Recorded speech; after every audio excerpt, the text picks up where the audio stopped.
Hear ye, hear ye! The Parliament of Geeks shall now come to order! And welcome, ladies and gentlemen, to the Parliament of Geeks, where we ask and answer one simple question. Be it weeb or be it scrub? I am your one and only gaming monk, better known as Mildra, and with me I have 1, 2, 3 good brothers. Ha ha ha ha. We have the man who has decided to venture back into the world of cutie. Good brother Matty. We have the man of 1,000 runes, the CEO of Zadara Enterprises, and the bane of my fucking existence. Good brother Xanatrix. I'm always here, always baning, and none of you can stop me. And making his Parliament debut and his Temple debut. And one of the third head in the three-headed circus that is the WrestleCast, and the man who can go toe to toe with me when it comes to Steam Jacks, even if he probably runs Protectorate. Good brother Shin Tiger Curl. Oh shit, it's dim sum time. And no, I don't run Protectorate. I'm straight Kador. Smart. Smart. You don't strike me as somebody who likes to set everything on fire. No, I just like to run over people with my giant steam jacks. And the butcher. As you do. I'd be lying if I said that was the first miniature war game reference I've made this week. Because, well, Sunday we talked about Infinity. And why I love inflicting that on Warhammer 40k refugees, because they constantly do the charge in like an idiot.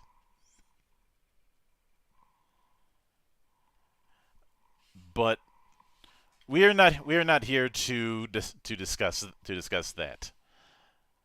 We are here to talk about battles and how much we enjoy them. Because this particular episode of the Parliament, after our little side special that we did on Cyberpunk Edgerunners, we are going to be diving into the greatest battle mankind has ever had or ever will have.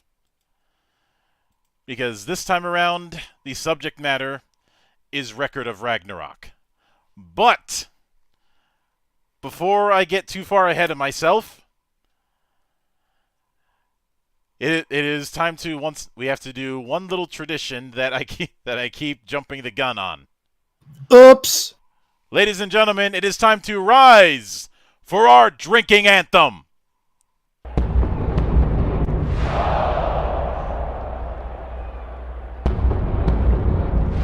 Skål! Skål! Skål. Skål!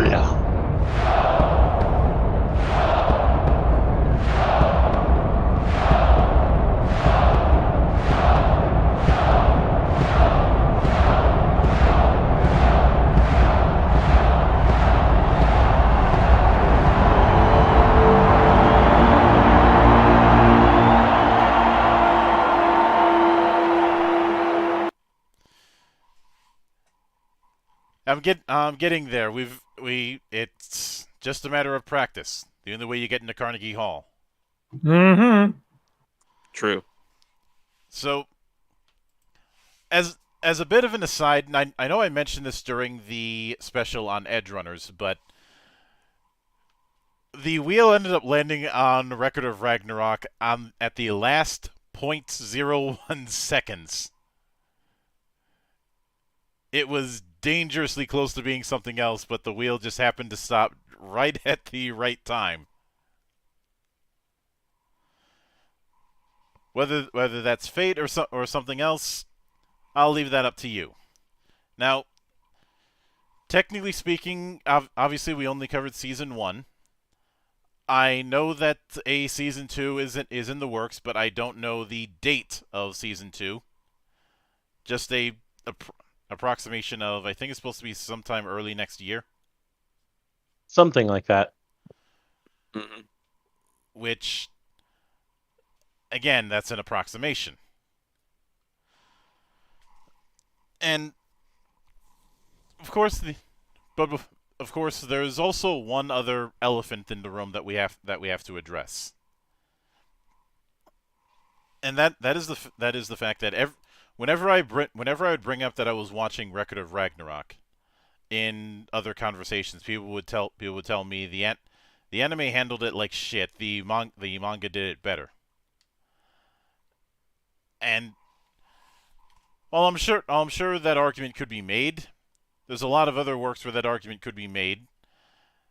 And as we discussed before we went live, that's really a case by case basis. But saying the source material did it better is, I always treat it as a lot of times an empty critique unless it's backed up with something. Of course, on some hands, you could have an instance where both the manga and the anime ended up not sticking the landing. Hi, Promised Neverland. How are you doing? We've been over that one, Monk. Yeah, but I'm not immune to taking cheap shots. We know. We're the pettiest motherfuckers if around. I'm allowed to shit on Disco Inferno, I'm pretty sure Monk is allowed to shit on the ending of Promised Neverland. The entire second half of Promise Neverland. You can, Yeah. but still, that second half of Promise Neverland is still more over than Disco Inferno. There you go. Thank you. Now, This is why I let him stick around, because he's cool. Now, I know some people are tempted to shit on it because it is a Netflix original.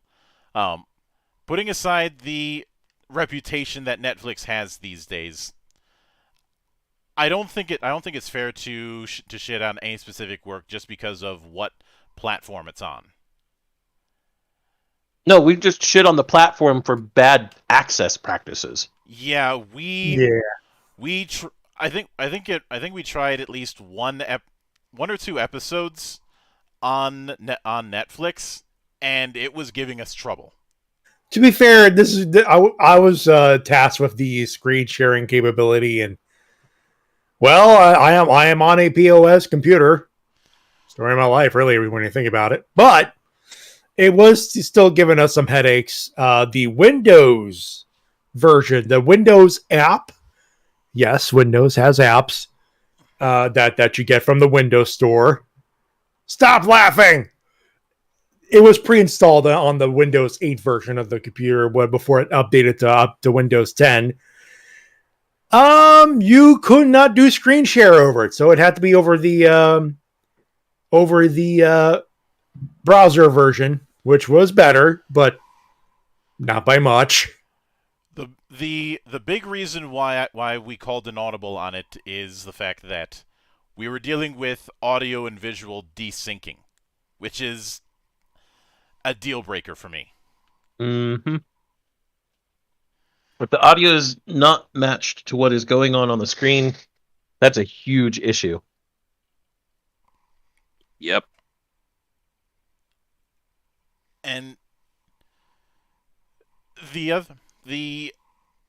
of course the other thing was and this is a problem that we had no matter what. There's a lot of Japanese text that isn't properly subtitled. Unless you use the full subtitles, which are very different from what is being spoken. Mm-hmm. So this is one of those quality of life problems. Like, on its own, if you're watching solo, it's fine. But if you are intended to do a watch party, like the three of us attempted to do, that's a problem. Yeah. Now, when it comes to the adaptation thing, I know a lot of people have done the comparisons between manga panels and those same shots in the anime. But here's something I think a lot of people aren't taking into account. I truly think that seinen is one of the hardest in terms of track record to adapt into animation. Very true. And the big reason for that is the sheer amount of detail a lot of seinen artists put into their manga. Let's Just look at Berserk. Very not true. just Berserk. Let's look at the 4 pillars of heaven when it comes to seinen. Berserk, Kingdom, Vinland Saga, Vagabond. Are we talking about Kingdom now? Okay, okay. I approve of this. Yeah. Love me some We, Kingdom. we are men of culture around here, Tiger. Or at least we try to be. Fuck you, we are. But Hey, in certain, I'm not saying you're wrong. I'm just saying in certain aspects we are. I'm just saying in others, we strive to be men of culture. Mhm. It is never perfection, sir. just because I'm Minnesotan doesn't mean I'm related to Kurt Hennig. Eh.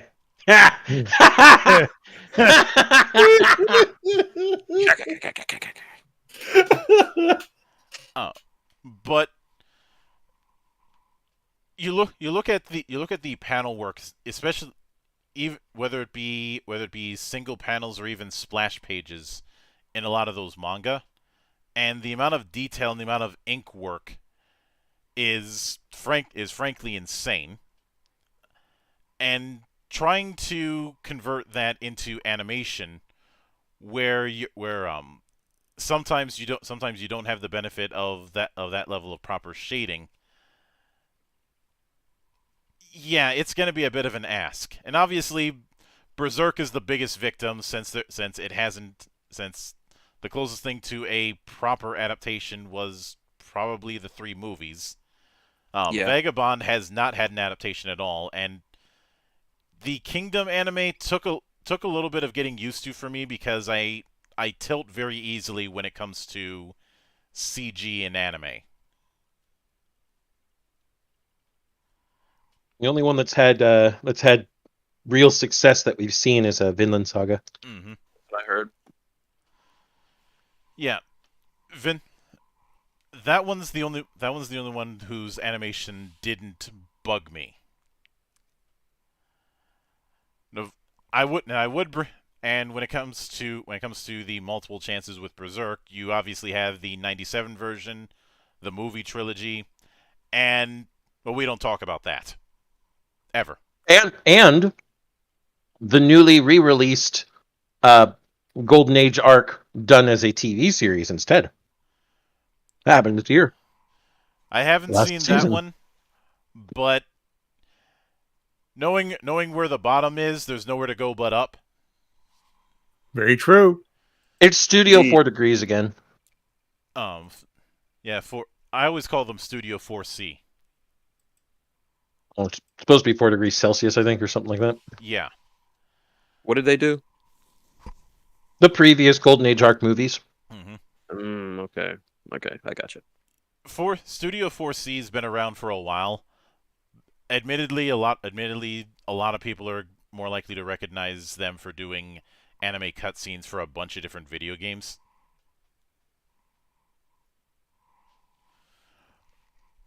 But they're a relatively safe studio. They're not. I wouldn't say they're the king of safe. That honor goes to Production IG. Mind Game, the Berserk Golden Age trilogy, and Justice League: The Flashpoint Paradox. Apparently, Oh, they did that? they did the opening animation for Macross 7. They co-produced the 2011 Thundercats. The one that was actually really good and looked like a Oh, I fucking Looked love like- that one. looked like an anime. Oh, and they recently did the best fucking anime of this year, you fucking Philistines. Summertime Rendering. Just so everybody knows, watch fucking Summertime Rendering. Yep. They've done a lot of small stuff too. Mm-hmm. Like I said, they've been around for a while. Mhm. But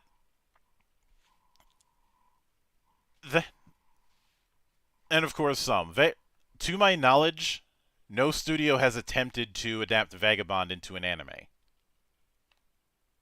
I wonder why. Uh,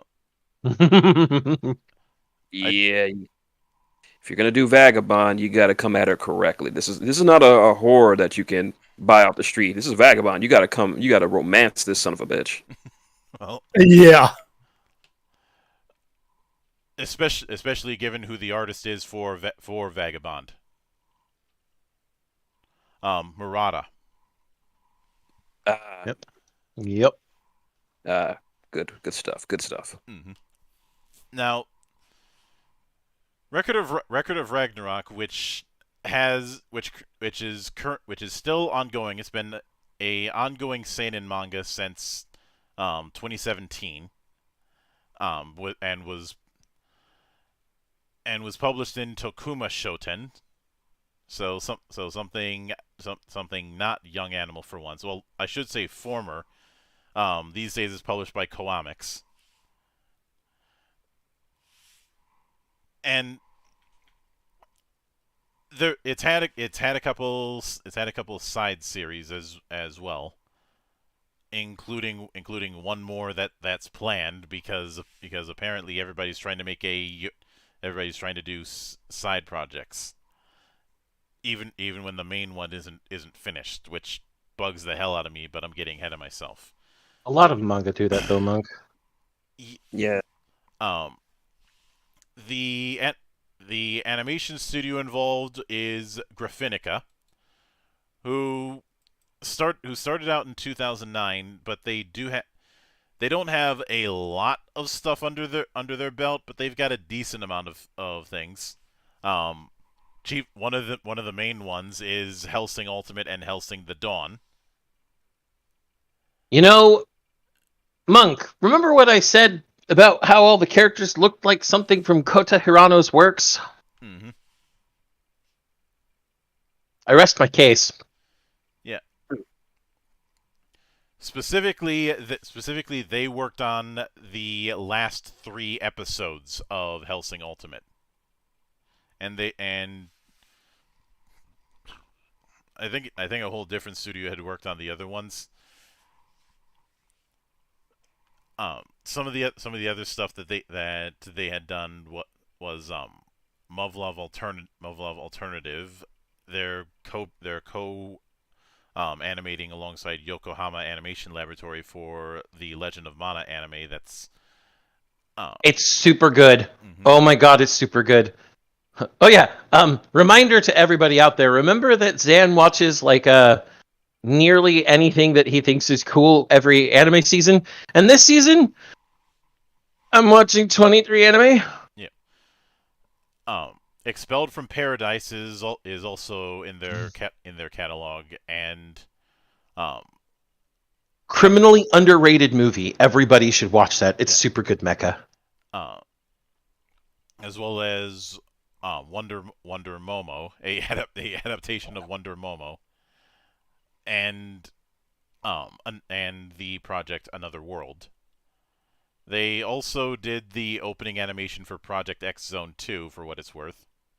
Oh fuck! I love that animation. Yeah, Project Cross Zone is a super good set of games. There's a fair few stuff that they've done that's based on video games or based on cell phone games, and we can't really write that kind of shit off because, well, we covered Seven Nights. It's Seven Nights Revolution, an anime based on a cell phone game that has nothing to do with the cell phone game besides some character cameos. And is better for it. Absolutely. The director is Masao Okubo, who doesn't have a wiki page, but has a bunch of key animation credits for a lot of stuff.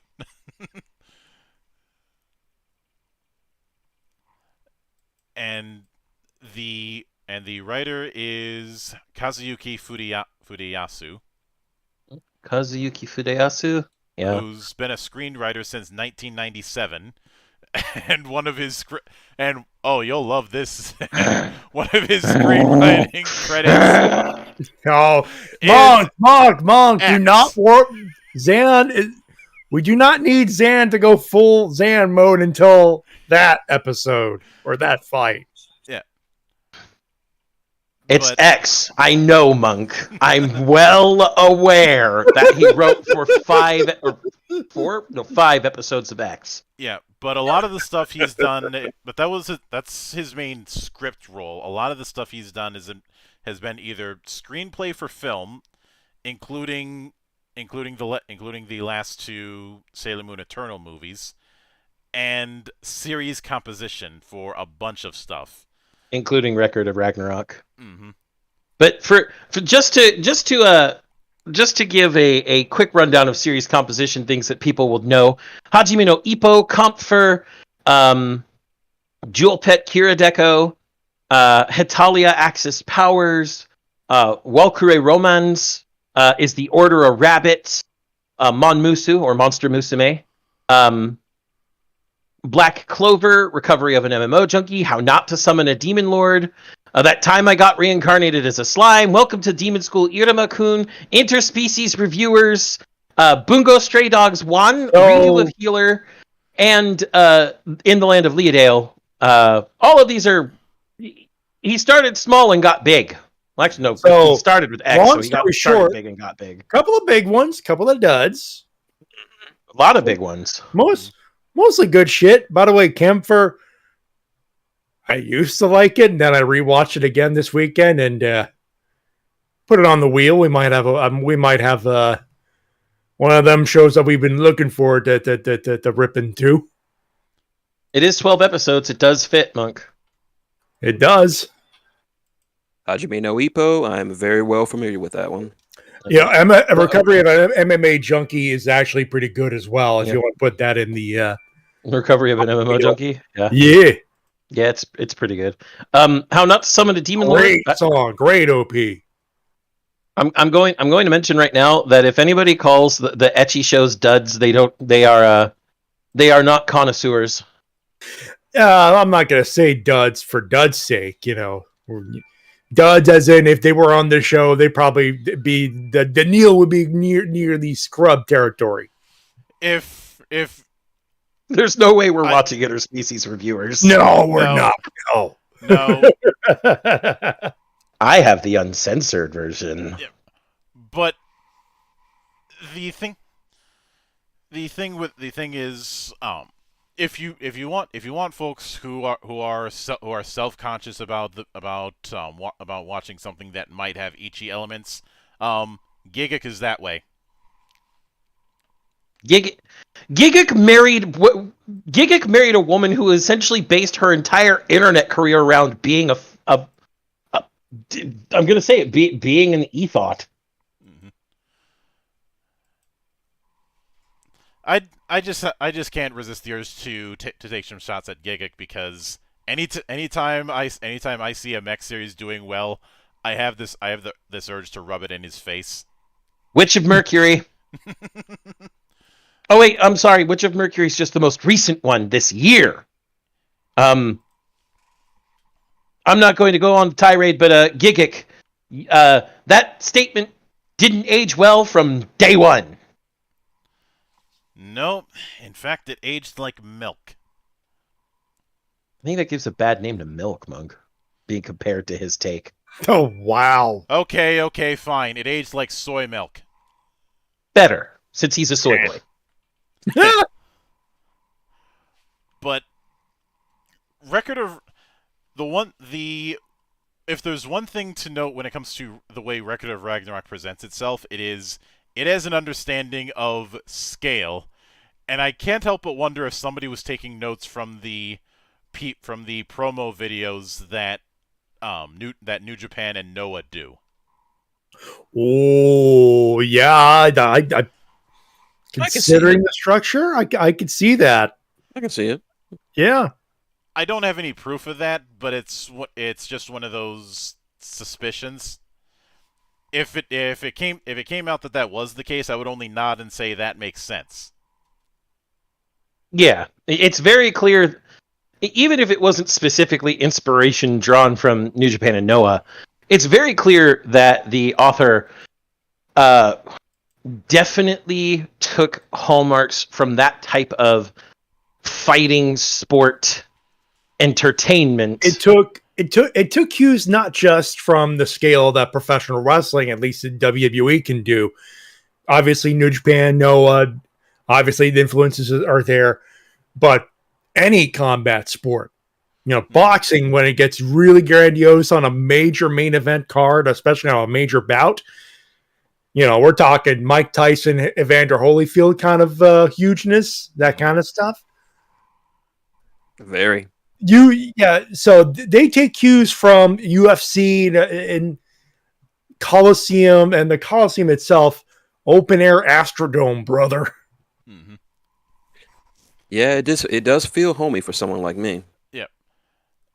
The other thing is, on plenty of the episodes that we've done for the Parliament, one thing that we have argued about is musical identity. Some show Drink for running goddamn gag. It's only a running gag because it's something that I think a lot of people who cover anime or even just film and television don't fully appreciate. Zan and I have had this argument with Legend of Vox Machina, where I say it does the job, and he says, "Well, it should have done a better job." I'm like, "God damn it!" And you know what? It should have done a better job. That was the one negative mark we had on Vox Machina, but since Shin, do you know what I mean when I'm talking about musical identity? I think I do, but we may have different definitions of it. But I just want to hear your thoughts on it first. Zan, I'm gonna need you to be the evangelist. Yay! My normal role. The musical identity inherent with any work is a collection, not just one song, not just one piece, but the overall collection of how these sounds are put forth to actually emphasize and illustrate alongside the video and obviously the dialogue. With a musical identity, whatever music is playing should be doing its best to accentuate the scene in the best light possible. Whether that's during an action scene, you get the bombastic music coming up, and even though I dropped Boku no Hero Academia a while back, I'm going to say it. Yusei Run was a big thing for literally years and is still kind of used today because it was one of the perfect musical identifiers for Boku no Hero Academia. Or in subdued scenes, the music weaves in. It doesn't necessarily take that front stage. It goes along and lifts or drops what needs to be lifted or dropped while the main points are still being made in the foreground. A musical identity should feel naturally enhancing to what you're watching. And when it comes to an episodic series, the opening is crucial in this because what it basically is the overture in an opera. And who better for the opening of Record of Ragnarok, a show about a knockdown, drag-out, one-on-one, single elimination tournament to decide the fate of mankind, than Maximum the Hormone and their song Kamigami. Mm-hmm. Long story short, anime version of Thorn in Your Eye. that was the first thing I thought when I first saw it. I was like, we got an anime Thorn in Your Eye! But does it qualify for that when the lyrics aren't nonsense? Well, they're only nonsense if you don't speak Japanese. To be fair. I get what you're saying. I feel the same. I feel the same way about the walk to Arlong Park from One Piece. Mm-hmm. But it's in the same vein as that because it gets you pumped up. Mm-hmm. It gets you anticipating a major battle. Yeah. And Record of Ragnarok not only has it in spades, but has it in variety. It would be very easy to do 90% death metal with the soundtrack in this.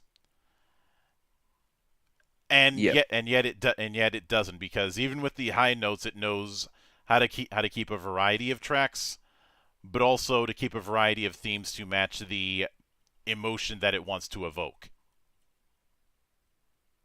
Yep. Yes. I'd like to point out that Kamigami, by the way, just because I did look up those kanji eventually, means god biting. Mm-hmm. We should have brought in Mike Goddamn Tyson. Those Valkyries are wrong. This could be taken either way with the show as well. Either gods biting people or gods getting bitten. Mm-hmm. Yes. Either way, get Mike Goddamn Tyson. It's his wheelhouse. Yeah. They should have picked him as one of the fighters. He's not dead. They couldn't. Oh, matter. that's right. Yeah. Doesn't matter. They should have still done it. They should still prime Mike Tyson against, well, God or Thor. Come on. It'd be prime Mike Tyson, as in not biting ears off, but full prime Mike Tyson, knock you out in less than 4 rounds, Mike Tyson. But we end up opening up on the story, and I do want to make one little correction, because originally I had thought that You Made a Company was doing the animation for the second season. That's not the case. Main staff is still coming on. You Made a Company is co-animating. Yeah, co-animating with Griffinica. Mm-hmm.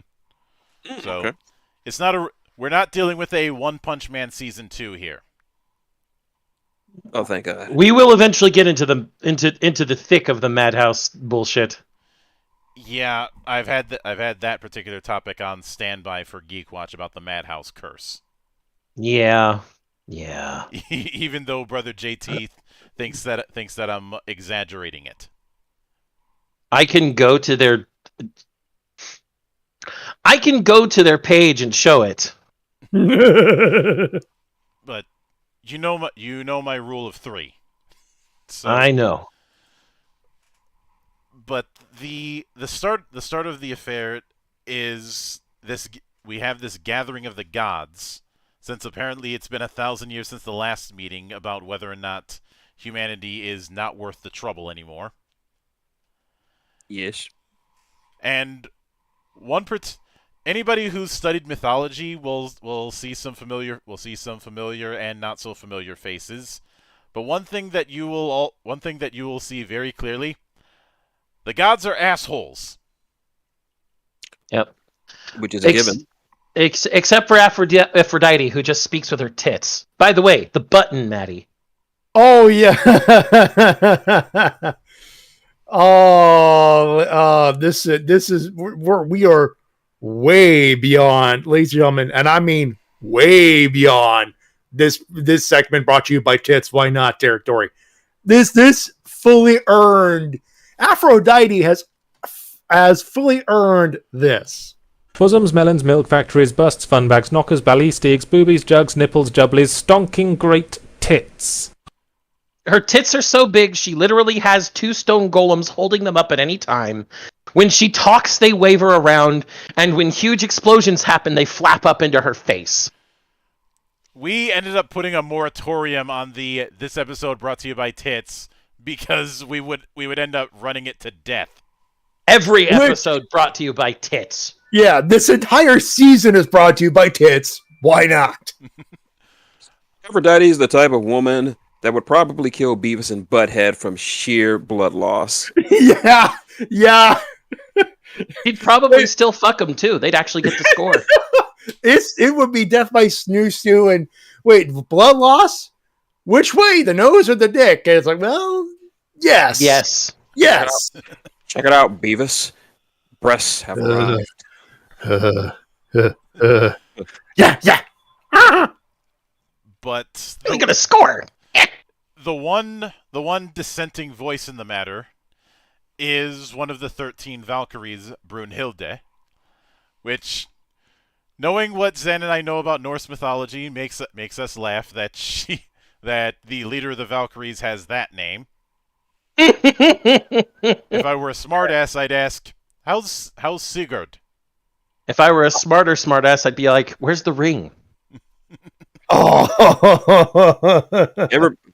Whenever Record of Ragnarok comes up, people talk about Aphrodite and her gigantic mammies, but me, I'm all about her. Brunhilde is definitely someone who would make a good consort for me. Yes, Oh, or I mean- future ex-wife for me. yeah. I mean, well, For- Chaos yeah, for- can't have just one wife. I am Chaos incarnate No. after all. But And let's be fair. She has legs, knows how to use them. Still to be debated. She's also nearly tall enough to just come up to my chin.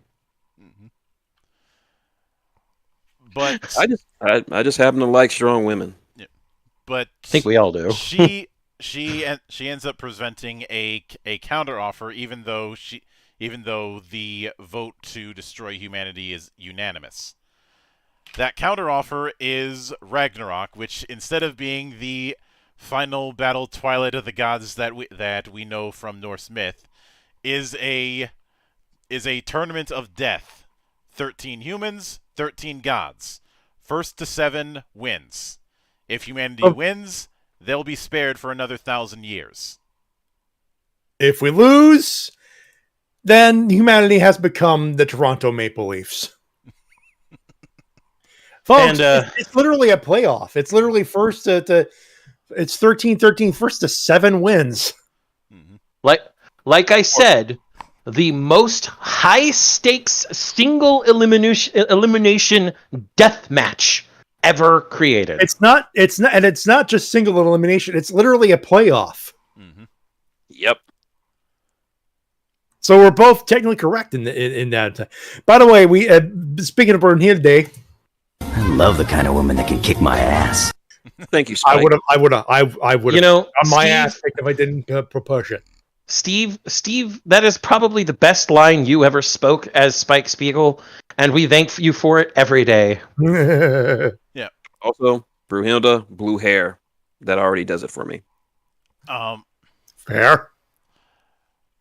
But the first battle is billed as the strongest versus the strongest, because on one hand you have Thor, the god of thunder, and on the other hand you have Lu Bu. You do not pursue Lu Bu. Complete, meaty man slapping meat. complete with his horse red hair. We're talking about motherfucking Lubu. Exactly. The one character who's kind of the unsung hero of the whole story is Heimdall. Who Heimdall. is perfect. He's perfect. For those of you who know your Norse mythology, you're like, wait, how is Heimdall, guardian of the Bifrost, somehow central to all of this? And the answer is, Heimdall, guardian of the Bifrost, is also the man who, well, sounds the Gjallarhorn, the signal of Ragnarok. Fitting that we sounded the Gjallarhorn earlier this episode. Yeah.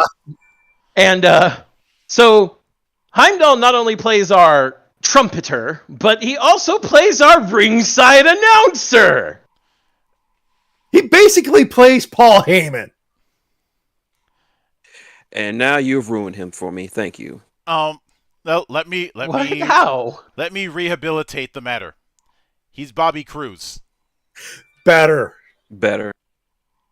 Because before that, I was going to think every time Heimdall showed up to announce a match, I'm going to keep thinking he's going to announce Brock Lesnar's coming out.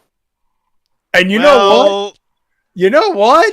Thor versus Brock Lesnar, peak Brock Lesnar, UFC Brock Lesnar.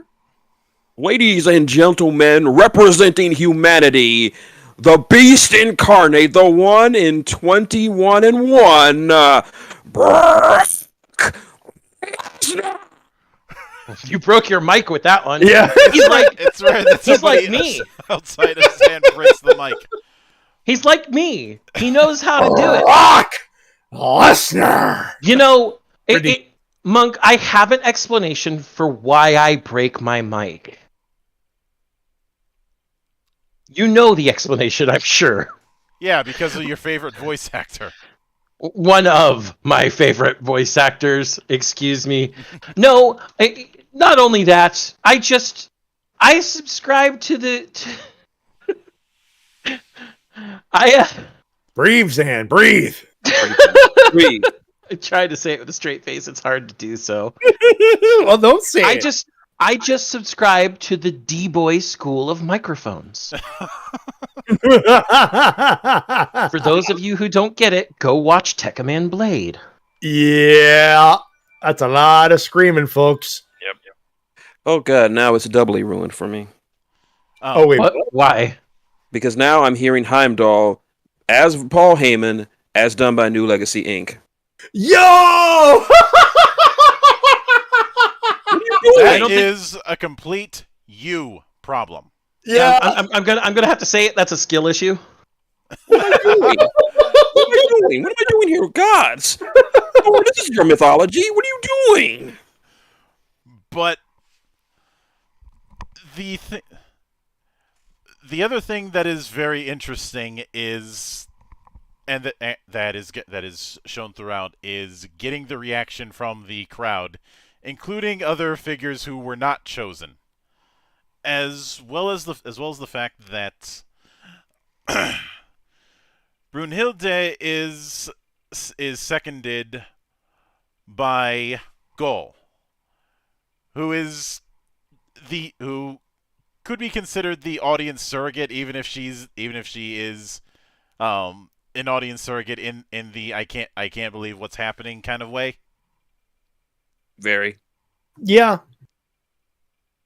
But there are key moments where she almost copies the audience reaction almost perfectly, or at least the intended reaction. Again, audience surrogate. Yeah. But in the when it comes to the opening of the fight, I should note that it is a bit weird to see that kind of hair on Lu Bu. Not that I'm used to blonde hair, I'm just not used to him having that long of hair. I mean, Lu Bu had long hair, tied up in a bun in most of the Dynasty Warriors games too. Yeah. Of course, the weird thing that we had with Lu Bu's appearance was that they gave him shark teeth. No, that made sense. Yeah. It sounds like Lu Bu, in Dynasty Heroes, Lu Bu is actually less brutish than he was in history. So giving him the shark teeth to indicate, yeah, this guy is a fucking barbarian, works. No, this guy is fucking Lu Bu. That always works. Also, although Not gonna lie. the when it came to the people who were giving commentary in the stands, the one person who was making me laugh the most was Zhang Fei,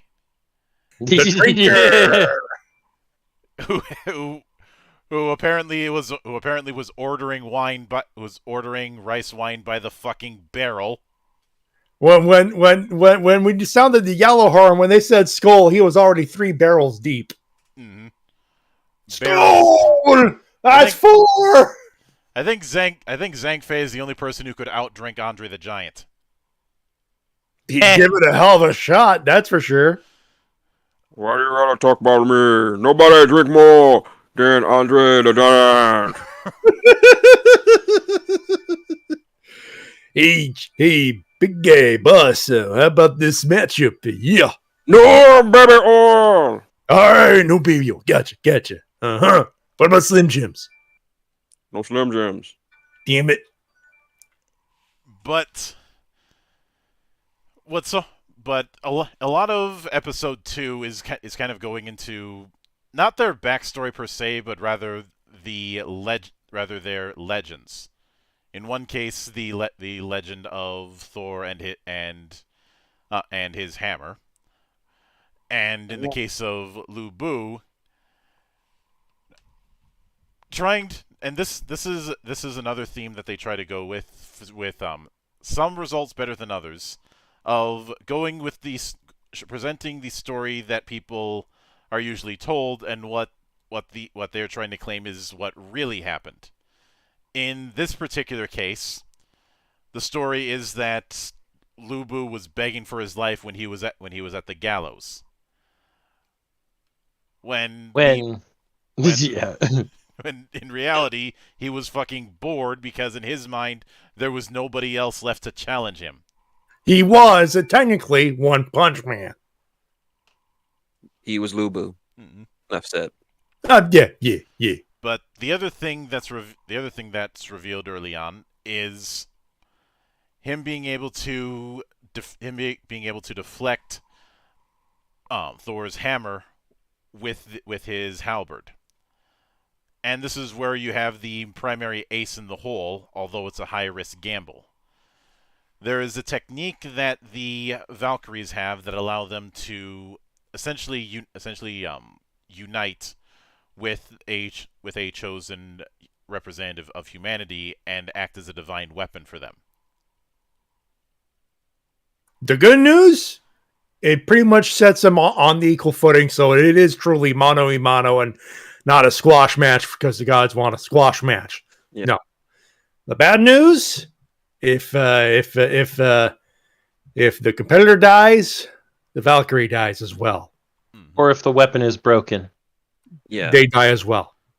Kind of the whole concept of it reminds me of the latter seasons of Xena, when Ooh, yeah. yeah, when she was the one who was prophesied to bring the twilight of the Olympians, and the way she does it was that her daughter gave her the ability to slay gods, but it didn't make her overpowered. She still had to actually fight the gods. She only relied on her skill and strength. She just had the ability to kill them now. So this is what I like about the whole Volt system they got going. Mm-hmm. But and the other thing is that when it comes to this fight between the two quote unquote strongest, a lot of it is escalation, but it's not escalation in the DBZ style of power level, but more of how seriously they're taking each other. Because early on, Thor doesn't think that this is just going to be a squash, and then he's surprised and starts fighting more and more seriously. I'd say the closest thing to what would be the power up is the nature of Thor's hammer. Yeah, because he's also wearing a unique set of defensive gear, 2 gloves that are said to be impenetrable. Mm-hmm.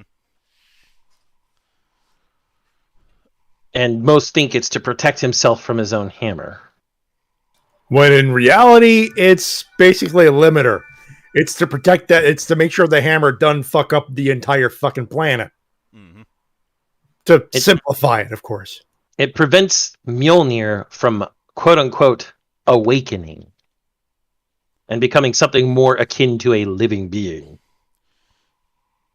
Which, admittedly, is definitely unique, especially when it comes to how Mjolnir tends to be portrayed in a lot of work. In fact, a lot of people would think that the God of Thunder would have a whole lot of electricity going about, and while you certainly see it, you don't see it nearly as much as you do in other depictions here. So, kudos on that level of restraint.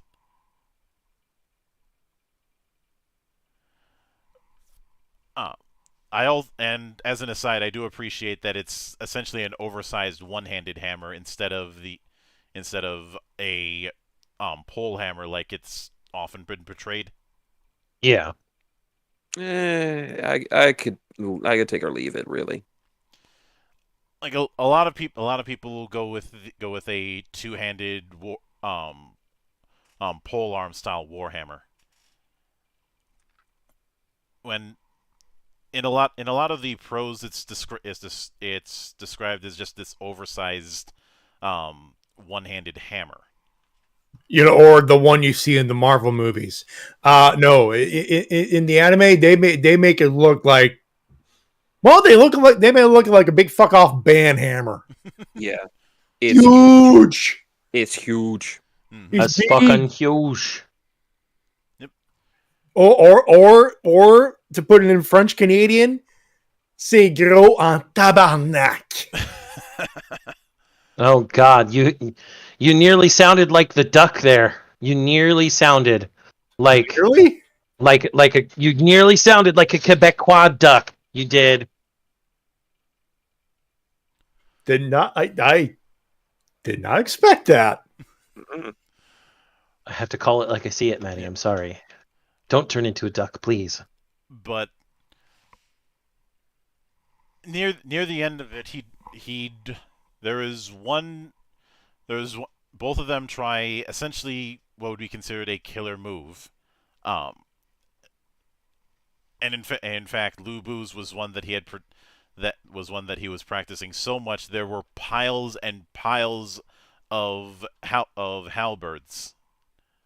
Piles and piles of destroyed halberds because the move was so strong he'd break his halberd trying to practice it. Mm-hmm.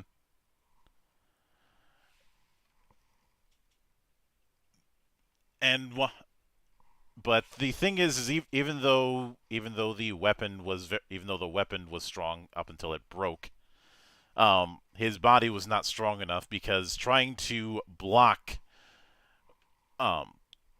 Thor's attacks, his legs ended up giving way.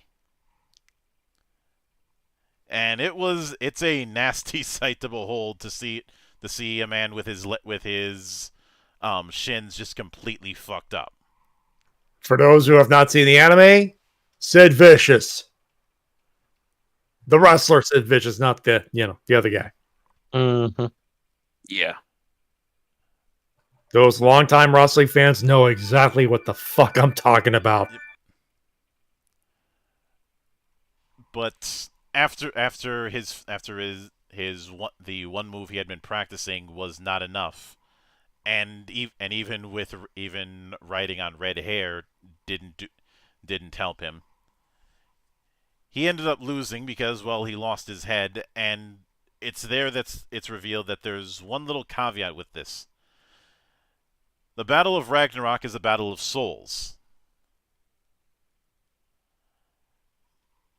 So in other words, death in this place is completely outside the concept of any sort of reincarnation. You are out and you are not coming back. You are dead. You are dead or dead a doornail. That is what you get. You are to quote one of my favorite video games, and let's see if anybody catches it. You are removed from the never-ending cycle of life and death. He is deader than dead. How dead? Cadaverific. Yeah. But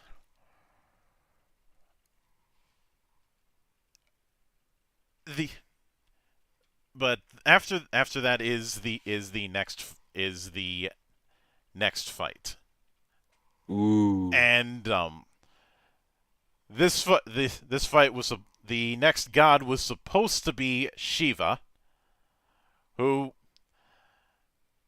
I'm very grateful that we have Shiva portrayed as male.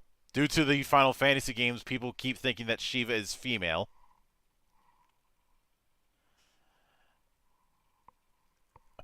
But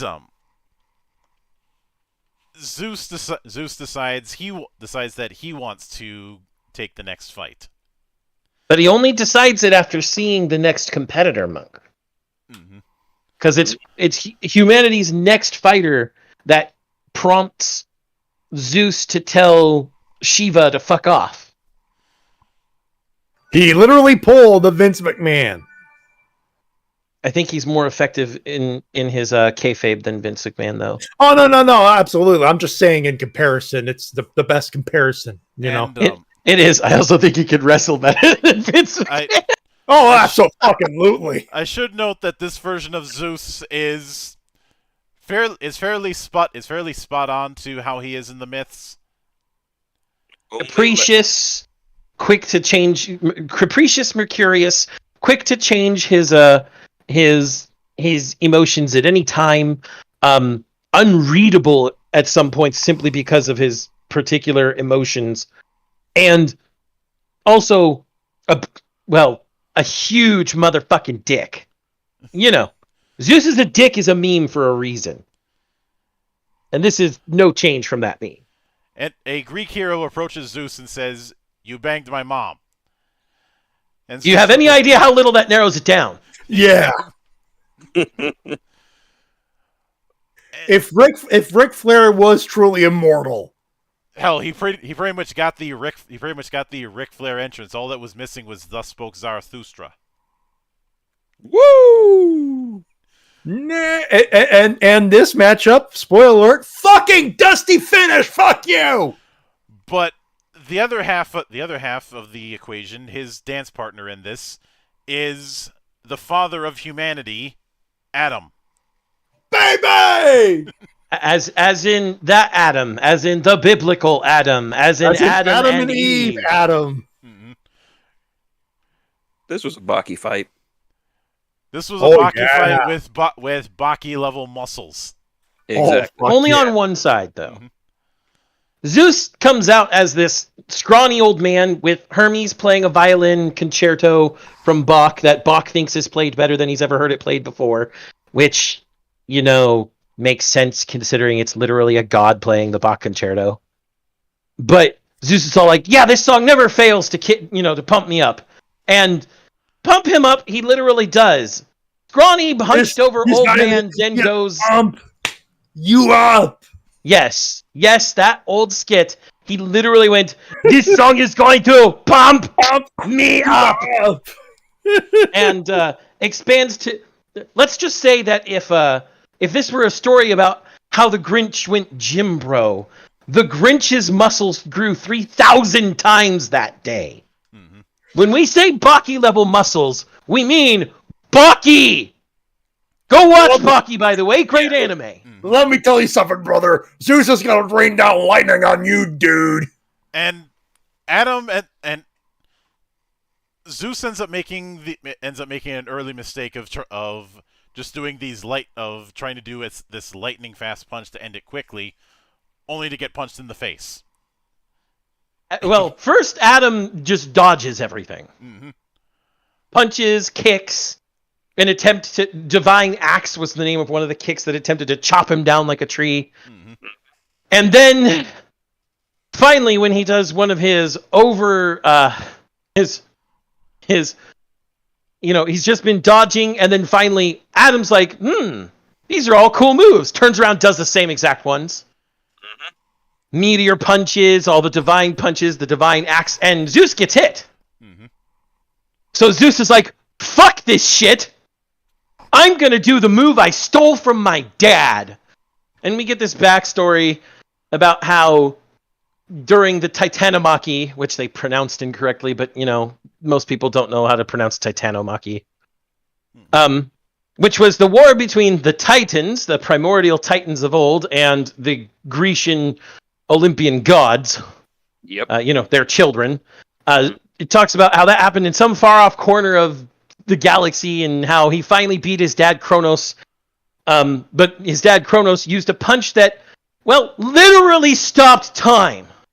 Now, beforehand, we had been getting counts of how fast the punches were getting at 1/100th of a second, 1/10,000th of a second, 1/1,000,000th of a second, etc., etc. But this time it showed... Damn, that's fast! Yeah. But this time it showed just a bunch of 0.000, just zeros. It scrolled zeros for a good 2 seconds.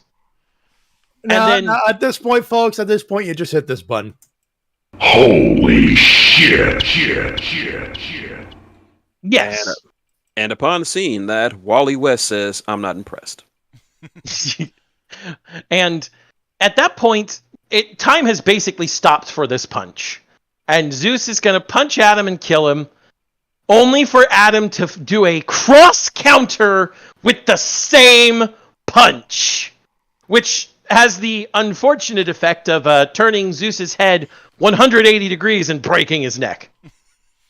And this is where I'm like, oh my god, he broke his neck. He broke his neck. He's dead. It's 180 degrees. Fuck you, Dusty Fetish. Fuck you, fuck you, fuck you, fuck you. It was down for the count. But all of this is possible because of one little thing when it comes to Adam. Adam, the father of humanity, was built in the image of the gods, and in so doing, any move that the gods can do, he can copy and replicate. And it's this divine reflection. His eyes read it, his body can replicate it. Also, just to comment for a second, Monk, it's so refreshing to be on the other side of that particular tantrum. But we get a little backstory about why Adam is so determined to beat the gods. And it has to do with his backstory of how he was thrown out of Eden. Again, we're seeing the whole thing about history being twisted. Rather than Eve being tempted into eating the apple by the serpent and then getting kicked out because of it, the serpent tried to convince her to eat the apple and also be his woman. And she said no, so he took a bite out of the apple and blamed it on her. And while she was standing court before the gods, which, of course, it's one measly It's a human... fucking kangaroo court. Call it what it is. Yeah. It's a kangaroo court full of gods who are the judges, gods who are the jury, gods who are the gallery, and the serpent is the prosecutor. Not just a witness, but the prosecutor. So while she's being sentenced, Adam shows up with every apple from the tree of good and evil in baskets. And the gods freak the fuck out. He takes a bite from an apple, says it tastes like shit, drops an apple, does this to every apple as he's walking forward. And tells Eve, hey, we're going. Wherever you go, I'll follow. We'll be together always. Which, of course, Cain and Abel are in the audience, and they're kind of embarrassed. They're cheering Papa up. Yep. And they're also kind of embarrassed about the story at times. Eve is, of course, ecstatic about it. And the serpent's like, hold on, we still haven't decided her fate. And he decides to try and use a technique that Adam dodges, copies, and chops the fucker up. And he looks at the rest of the gods and goes, we'll be going now! And they leave. Because fuck you. Fuck your fucking gods. That's why. That's pretty much what it is. Yeah. The gods pissed him off greatly. This would have gone a lot easier if the serpent was played by David Tennant. That brings up the fact that David Tennant is now not only the 10th Doctor, but the 14th Doctor. Which, sidebar on that. I'm of two minds. One mind is, okay, interesting. It'll be good to see him and Catherine Tate back. How the fuck are they going to explain that canonically? The other, hey, BBC, how fucking desperate are you to bring back the former glory? I saw that and I had three words immediately hit my brain. Hail Mary pass. Yup. Yep. The words in my brain when I first saw it, Monk, were, it smells like bitch made in here. But we'll come back off of that topic onto the rails. That was a nice little detour. I only brought up David Tennant because of Good Omens. Good Omens is a good show. Good call. Good call. Yeah. Besides, if I'm being honest, if I wanted to see David Tennant as a backstabbing bastard, I'd watch him as the Purple Man. Very good. Very good. But the thing is that it's one thing that I liked when it comes to this characterization of Adam is he is very clearly no fan of the gods, but it isn't some outright hatred. It's scorn, it's contempt, it's disdain. He sees them as It's below literally him. fuck you. You fucked up my life because of your fucking pettiness, fuckers. Mm-hmm. No, it's beyond that. It's you're all I'm generalizing, but yeah. It's you're all so petty. I can't even be bothered to deal with you. You're not worth my time. He sees them as beneath him, His motivation is more that of a parent. Yeah, to protect what father wouldn't protect his children. One of the lines he actually says. And since he's the father of all humanity, the only reason he fights now and didn't fight back then was because of the fact that back then the gods weren't worth the time to him. Like I said, he disdains them, which honestly probably the right tack to take with any gods. But I digress. Yeah. But the thing is, one would easily think that even as Zeus escalates further and further, that this would be a stalemate. Except once again, the big linchpin is endurance, and it's explained by somebody who just happens to who just decides to make his appearance known in the stands. That being Loki. Who I know some people are more familiar with the Marvel Loki. This Loki is spot on. Yes, Yeah. absolutely. Very. A psychotic trickster, as he was meant to be. A psychotic absolutely. trickster who is the father of the father of a horse. True. And of a wolf. Yep. And technically, through time shenanigans, a giant snake. Yeah, this is what you get too deep into the mythology rabbit hole and shit gets weird. But Sleipnir, Long story Fenrir, short. and Jormungandr, for those who didn't understand the references. Mm-hmm. I probably should explain what I mean by dusty finish, because I know there's going to be a few people who are not wrestling fans or not deep enough into the wrestling terminologies that they may not know what a dusty finish is. Yeah, let's That go would into the probably be good. Let 'em know. So, long story short, a dusty finish, named after Dusty Rhodes, who created the finish, was a way to make it look like the good guy, the babyface, won, but through a rule technicality, either disqualification because you have a ref bump, or there he spotted a low blow, that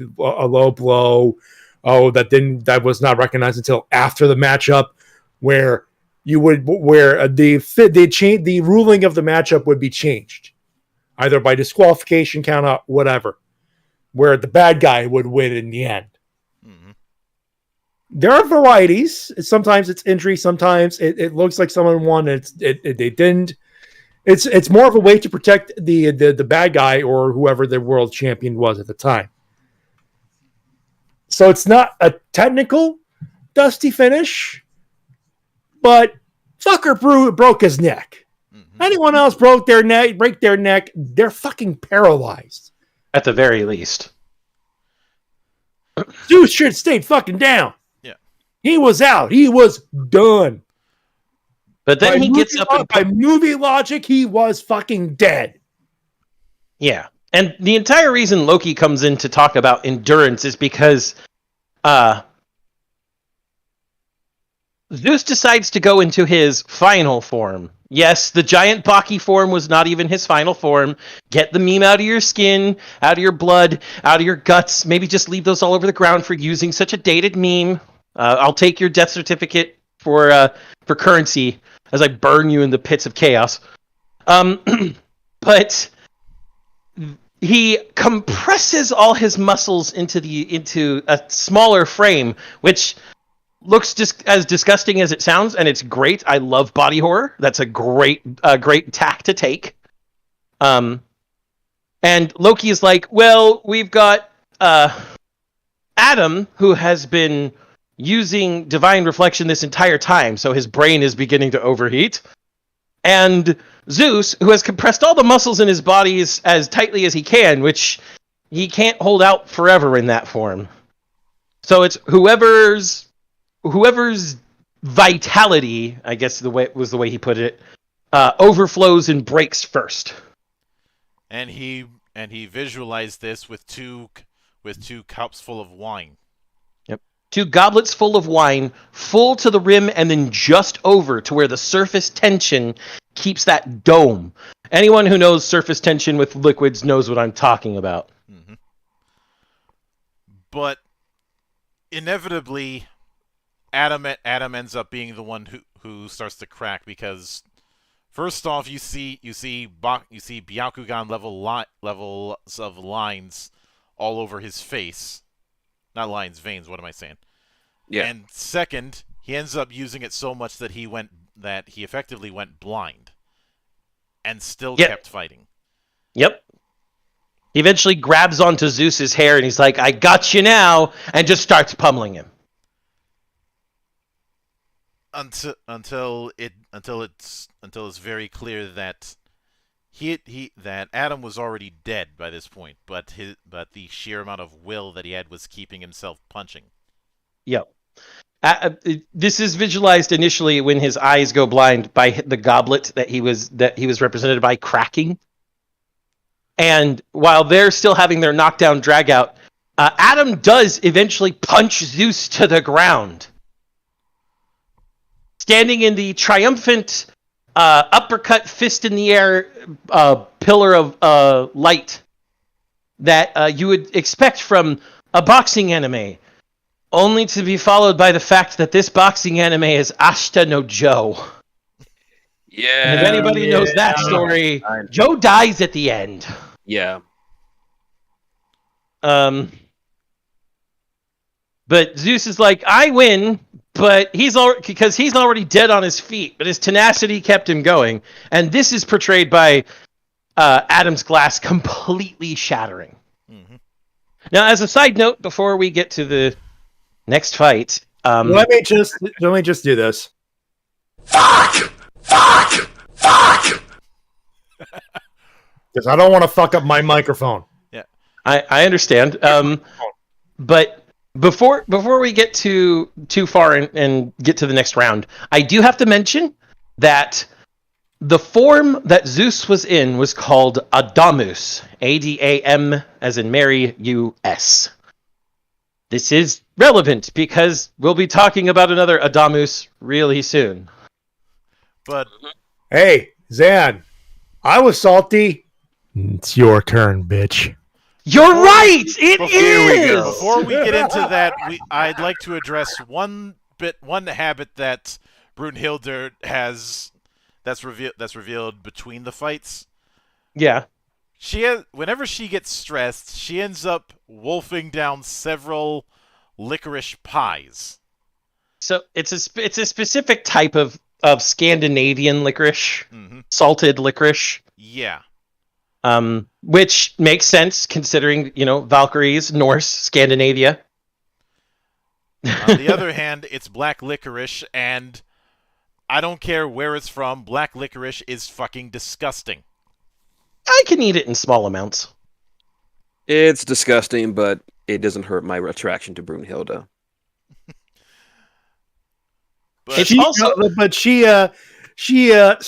Stress eats is probably not the right word, but this is a stress binge. She had like 2 dozen. Yeah. She had Goku levels of plates on that table.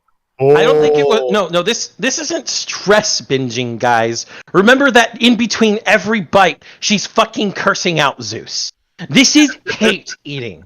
You've heard of hate fucking. This is hate eating. Especially since by this point it's very clear that she absolutely despises the gods and especially despises Zeus.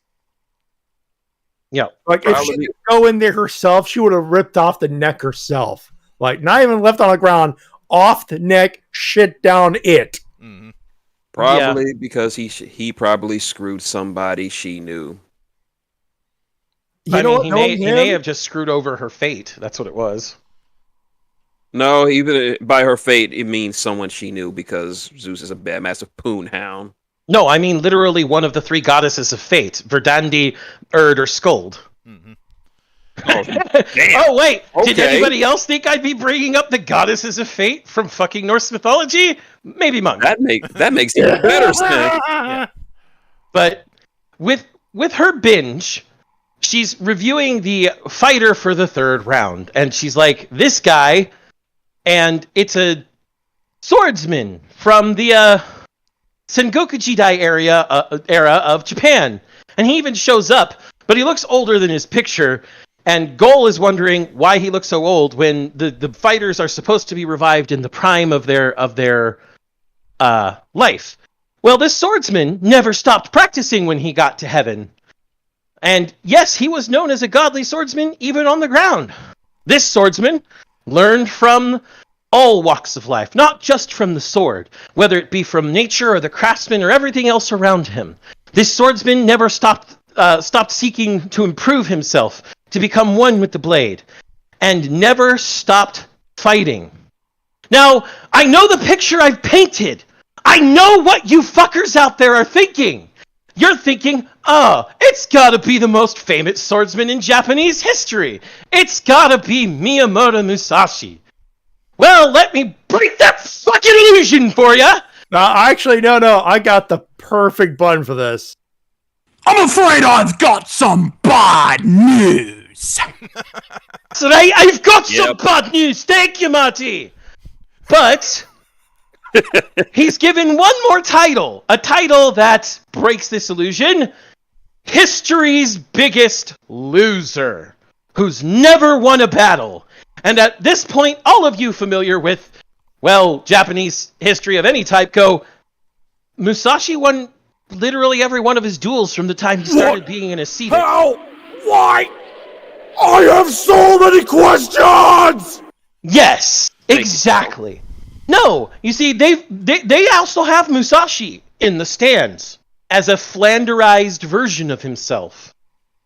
Extremely flanderized. He's even made to be this big, blocky muscle guy. Musashi was not big or muscular. He was actually noted as being wiry and willowy. And yeah, I agree with this. I did not like beef buff Musashi at all. It didn't make sense. And they took all of the achievements of Musashi, everything he is known for, and attributed them to this history's biggest loser. History's biggest loser is Sasaki Kojiro.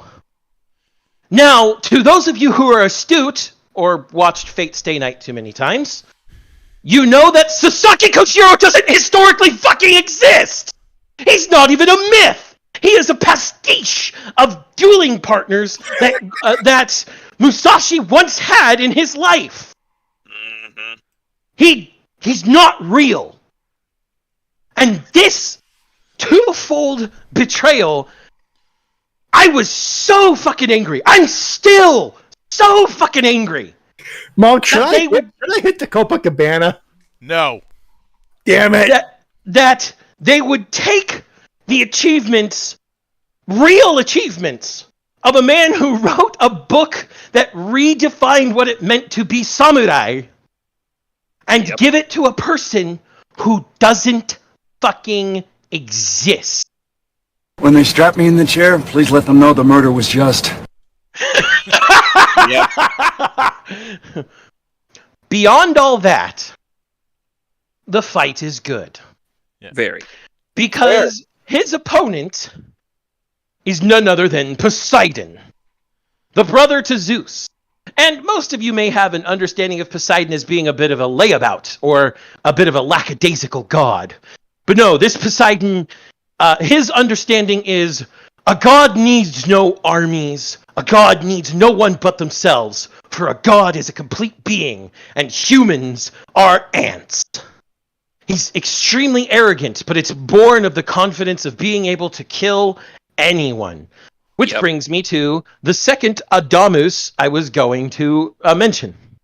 Adamus is another fictitious creation. He was never a part of Greek history. And I'm talking about real-life Greek history.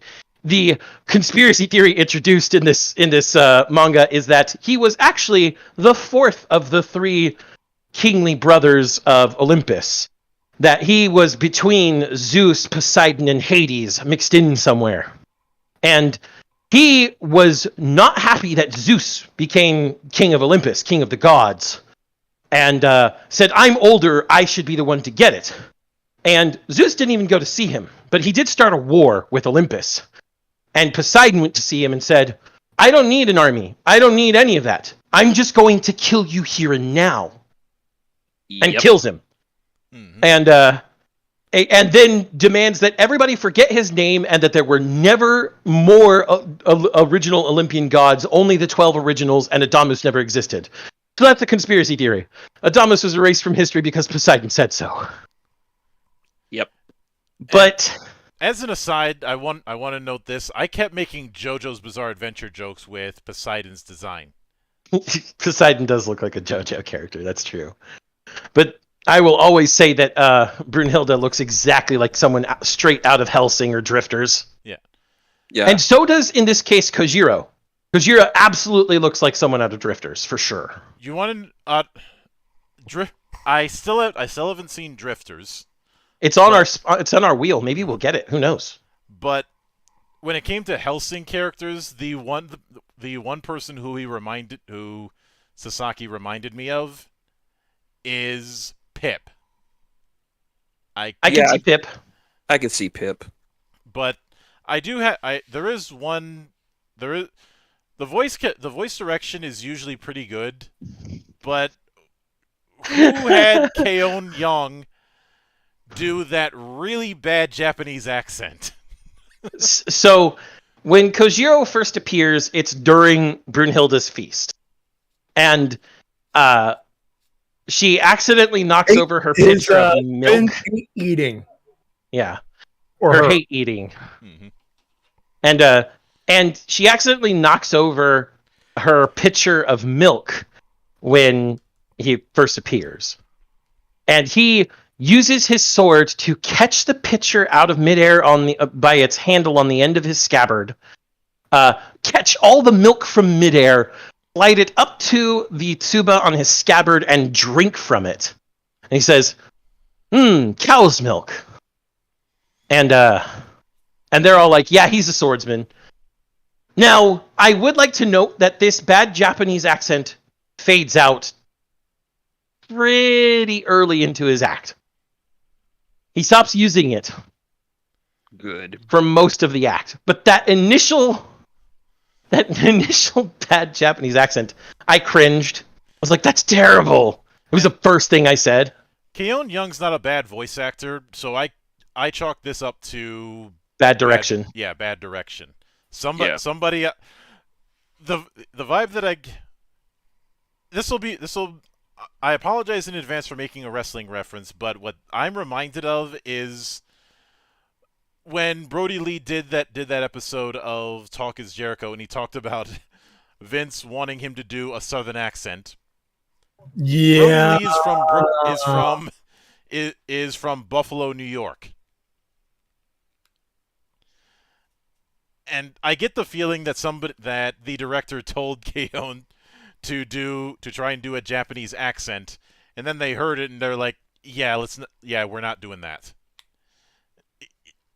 I don't know if that's actually what went down, and if I ever get the chance to meet him at a convention, I may ask him about that.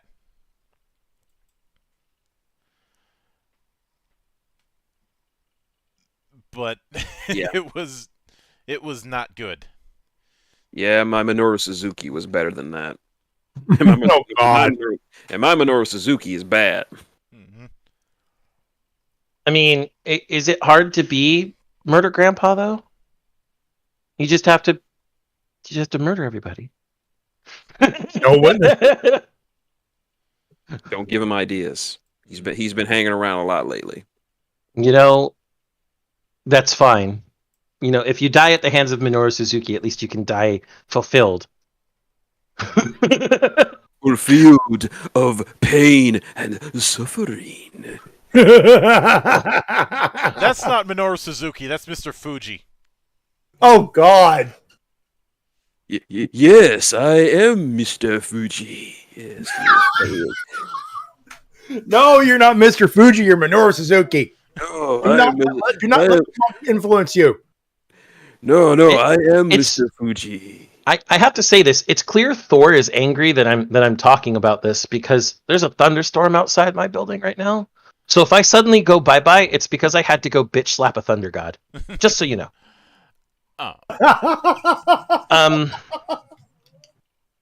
But this fight becomes they focus with Kojiro's backstory that he would mentally battle opponents in his mind until he could beat them in his mind, and that would be the point at which he could beat them for real. Again, something Musashi was known for. Mental imagery. Mm-hmm. And when they start the battle, they're facing each other, and they face each other doing nothing for minutes. And then finally, Kojiro sits down and goes, I just can't beat this guy, but I'm not dying today. So let's say we make this a challenge. And then they actually get into the battle in earnest. Poseidon is overwhelming. Mm-hmm. Like anyone who's been at sea in a storm or has accidentally been pulled out to sea by a riptide. That happened to me twice. That was not fun. But I'm a strong swimmer, so I eventually got back to shore. The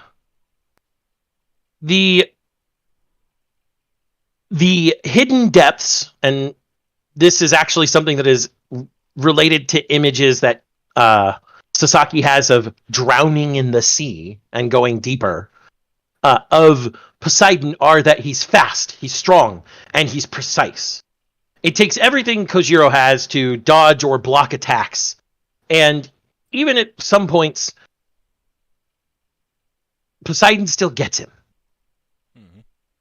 Though, because of that, Kojiro starts burning up, essentially. He starts trying to get stronger, get faster. And he starts cutting up Poseidon in small ways as well. And after this, Poseidon backs up, and he's like, okay, let's do this, and pushes himself faster, and is faster than what Kojiro had predicted, so he gets another hit in. Mm-hmm. And they go back to it's this long back and forth. It's a great scene. It's hard to describe. It's fantastic Sakuga. But it's this back and forth between Poseidon and Kojiro, with Kojiro seeming to get pushed into a corner every so often, only to improve in the middle of battle as it goes. Mm-hmm. Until Poseidon breaks the laundry pole, which is the name of his sword, or the washing pole. Yeah, 'Cause his sword- Sao.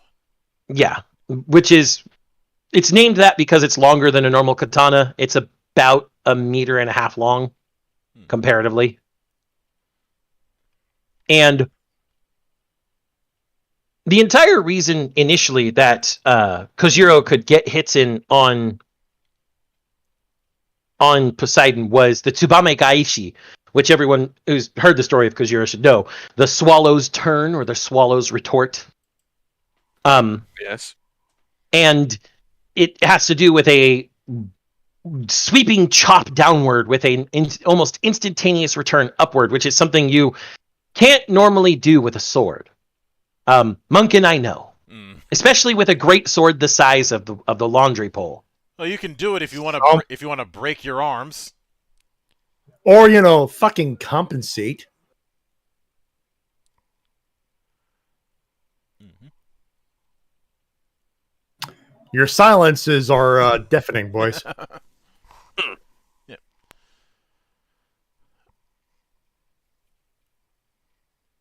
But the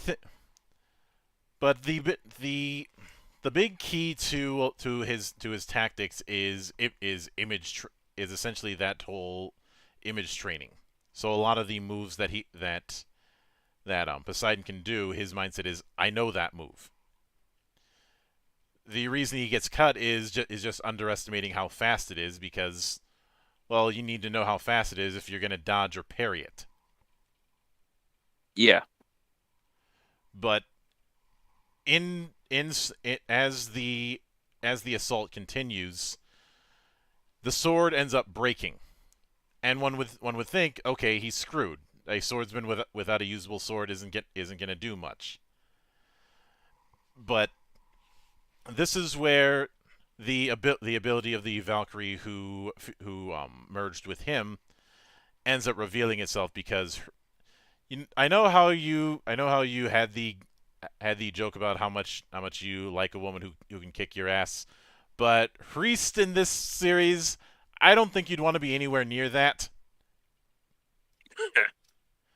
Because Hriest has a split personality. Half of the time, she is polite, demure, almost princess-like. The other half, she makes men's blood run cold.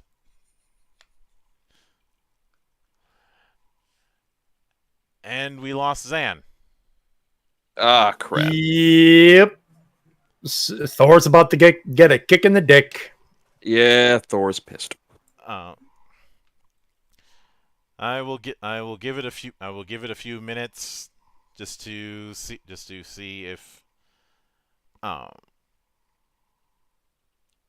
the storm fully got him, or if something else happened. It's usually Doku who has this kind of thing happen to him, where he cuts out randomly.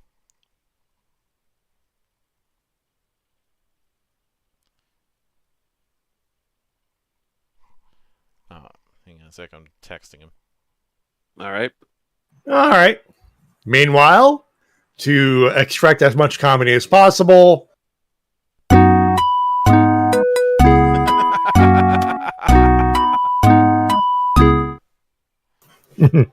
Yeah, let me get Oh, he's back.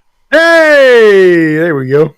let me get Xanadu for 300 facts. He's still thundering too. Bitch does it again. I'm gonna have to bitch slap him harder. and for those wondering, we have found the culprit who took out good brother Xanatrix for a few minutes. And the name of the culprit, you guessed it, Frank Stallone. Maddie, you know better. I know, that was piss poor. So what I missed while I had to go out and choke out a bitch. Well, we were checking if there was a full on power out, or if it was something less bad. It went out for all of 30 seconds, and then I went outside, and then he let the power come back on because he was afraid. Yeah, I like that Thor movie. It's a great movie. Yeah. What was the name of that guy who was Thor? Chris Hemsworth. Whatever. Yeah, Hemsworth. Whatever his name is, I don't care. He's doing Norm. Oh, I know. But the other thing. But this is where that whole split personality thing ties into Hriest's ability, because when Monohoshi Zao breaks in two, it ends up the broken halves end up turning into two katana. And something else Musashi was famous for.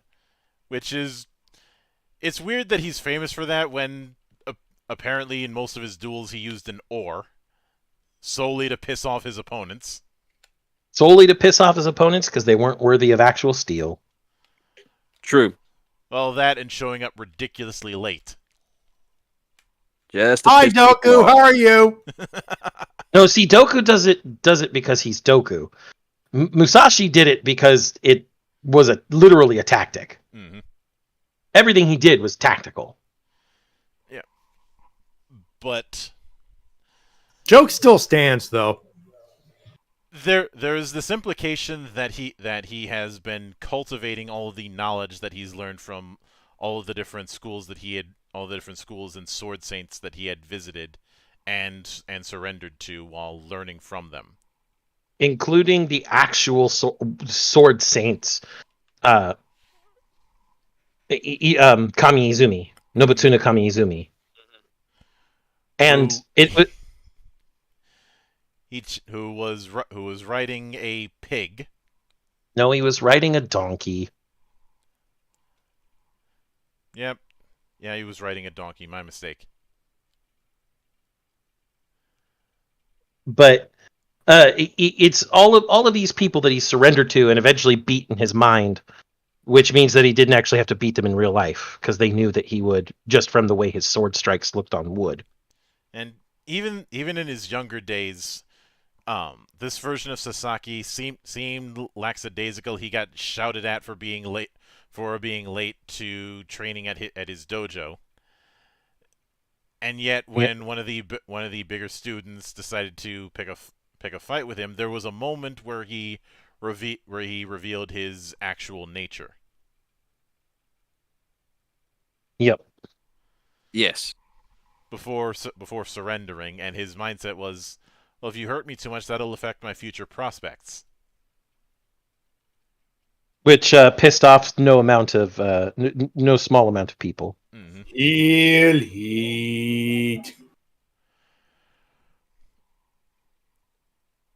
But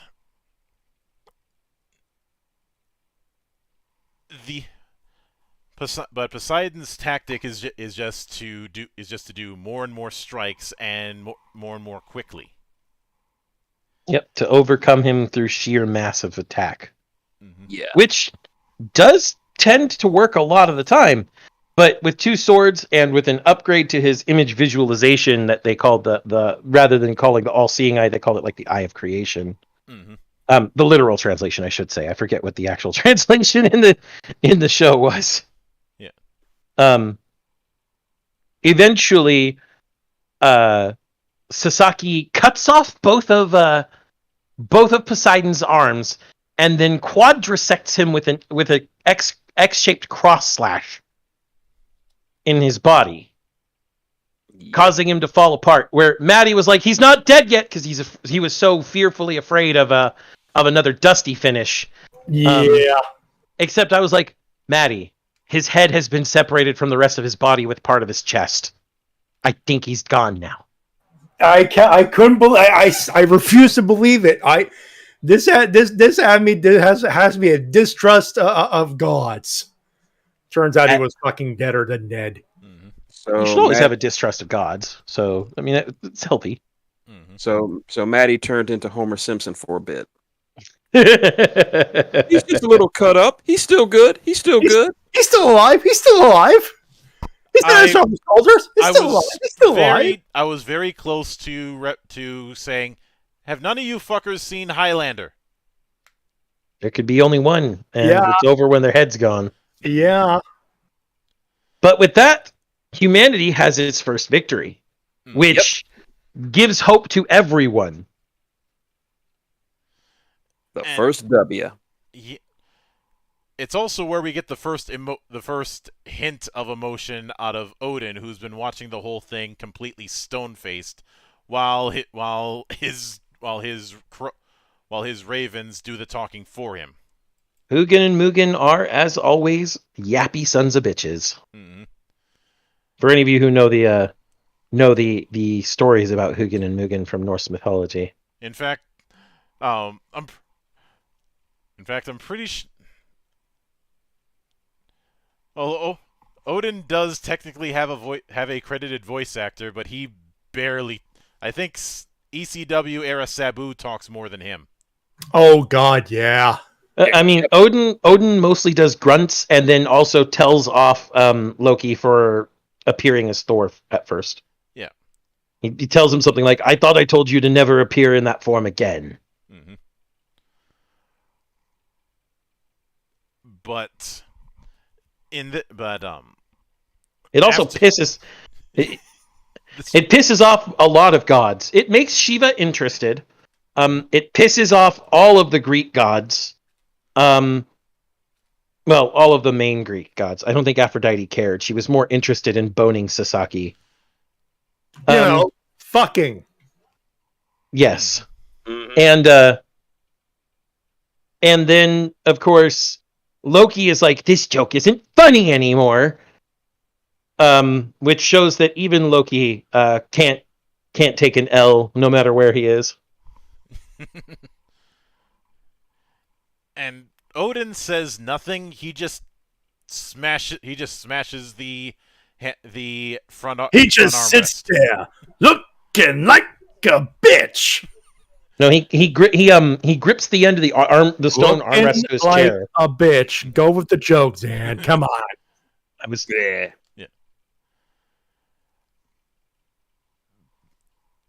But he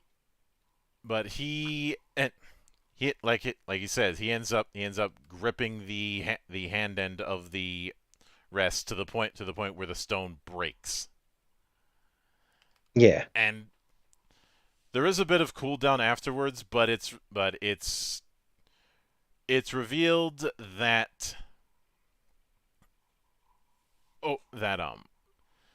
Zeus and company feel that it has to be an Olympian god who takes the next match out of revenge.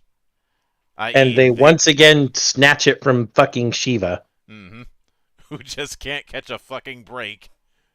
He's never going to get the fight. Like Dolph Ziggler. Could be worse. Could be Ganesh. Ooh, yeah.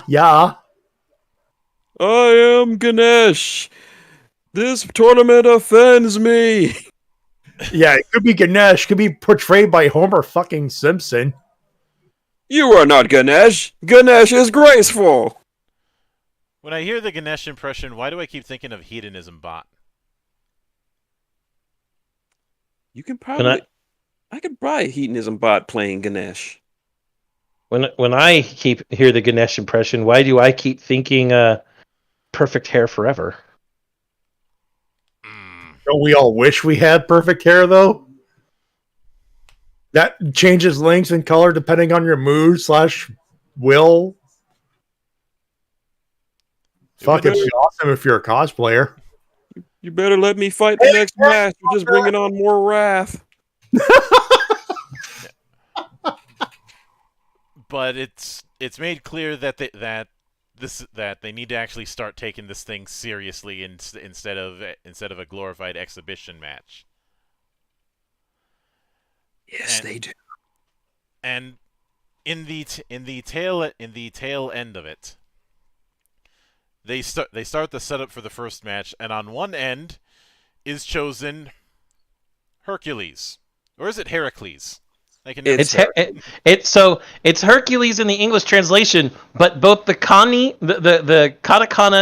on the screen and the way they say it in Japanese is Heracles. Mm-hmm. In the manga, they call him Heracles. Yep. Which is proper because it's Greek.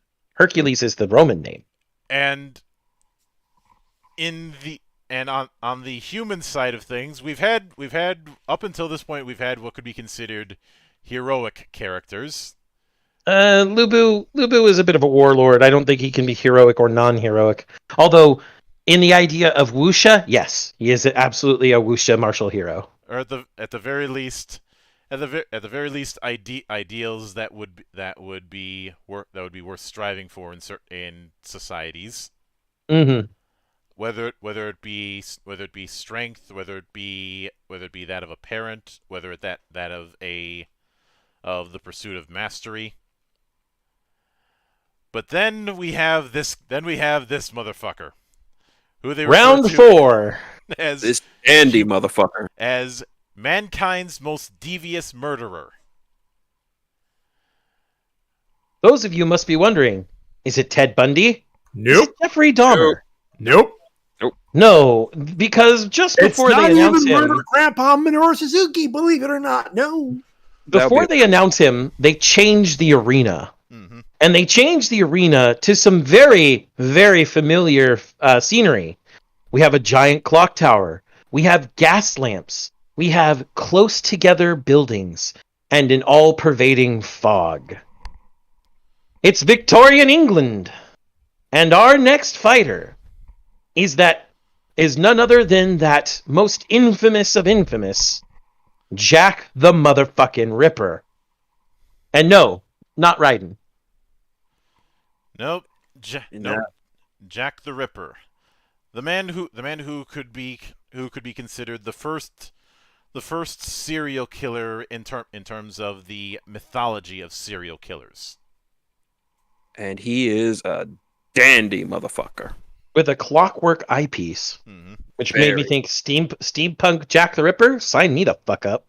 Hell yeah. Hey, they did a better job portraying Jack the Ripper than Fate did. Hey, that's Y'all are so salty over cute lolly Jack the Ripper. What's the matter? Afraid of a 4-letter word? No. That's just not Jack the Ripper. Oh, I mean, Nasuverse says it is, so for Nasuverse it is. Mm-hmm. Well. Oh, you guys are gonna enjoy Jack the Ripper. But in most of the other crowd scenes that we've had, it's usually a case of cheering the human side on. In this particular case, we cut to a couple police officers who are like, "Why the fuck is he one of our representatives?" And also a bunch of humans kind of iffy on the prospect. They're really going to let him represent us? Mm-hmm. Well, it could be worse. But what I couldn't help but notice is a change in theming through the fights as it went on. With the first fight with Thor and Lu Bu, you had the strongest versus the strongest. With the fight with Adam and Zeus, you had the fight of the fathers. Yep. Father of the cosmos versus father of humanity. With Kojiro and Poseidon, it's one who is perfect versus one who pursues not perfection but just pursues improvement. One who is perfect has found boundaries. One who continues to strive for excellence has none. Mm-hmm. It's the Superman and Goku paradox, but in reverse. A man who constantly goes beyond his boundaries, compared to one who found that his boundaries are technically the best, but aren't really. Mm-hmm. And then with the fourth match that is teased, we have the heroic ideal and the villainous ideal. Mm-hmm. Because hero versus villain. Because let's not forget that with the legend of Jack the Ripper, we obviously a few years ago it was deduced who he actually was, and it is not that impressive. But Polish immigrant. By that point in time, the mythos, especially considering that Jack only targeted prostitutes, and the mythos between the combination of that and the letters that he would send, ending with "Yours truly, Jack the Ripper," is crucial to what created the legend and created this idea of him being a crusader against undesirables. Undesirables and the immoral, what was anti-society. Part of the mythos of Jack the Ripper is that he himself was antisocial to destroy what he perceived to be problems of society. And if somebody were to ask me what my favorite portrayal of Jack the Ripper is in fiction, not counting this, obviously, it's Babylon 5. That was a good yes. one. That was a really good one. Sebastian. Godlike performance. Mm-hmm. Sebastian is the kind of person who provides, for me as a writer, provided the perfect template for an interrogator. Yeah. In fact, I'm pretty sure that he has all the qualities straight out of the Army Field Manual. self-motivated, alert, and air of professionalism. Should we wait till we actually watch the show until we start talking about Jack the Ripper? I wanted to bring it up just because I found that you know how I love contrast. But I know, but we're not talking about the fight till season 2. But we're not talking about the fight right now anyway. We're talking about Jack the Ripper as a person in mythology. mm-hmm. So, in this point, rails. So getting back on the rails, that's how things end off. So with that in mind, I think it's time we go straight into our final judgments. All right. Yeah. Ladies and gentlemen of this good parliament, good brothers present today, we finally come to our deliberations. As this is your first time within the parliament, Brother Shin Tiger Curl, what be your verdict? Do I need to explain it or just say it? You can do either. Well, I'll just explain it. I've been reading the manga for 2 years now, and despite my misgivings with the certain animation choices, this show, this particular series knows what it is. It's gods versus the best of humanity, or the worst of humanity when it comes to Jack the Ripper. But if you want some crazy shit to go down, if you want to see some over the top fights and just taking liberties with mythology and history, All right. And with that, Brother Shin Tiger Curl has given Record of Ragnarok a vote of weeb. Now you, Brother Matty, what be your verdict? My obvious gripes against the finish of the second matchup aside, this is fun. This is straight up fun. And if you don't care for the mythology, you just want some violence, oh, you're going to get that in spades. I can only imagine the opening matchup of season 2 is going to be even more epic than it actually is. This you got me. This is absolutely weeb. All right. And with Brother Matty, we have 2 votes of weeb for Record of Ragnarok. Monk, give us your verdict. Despite my misgivings, I will always appreciate seeing a seinen series animated properly, because as I made clear early on, that is an uncommon thing in anime in general.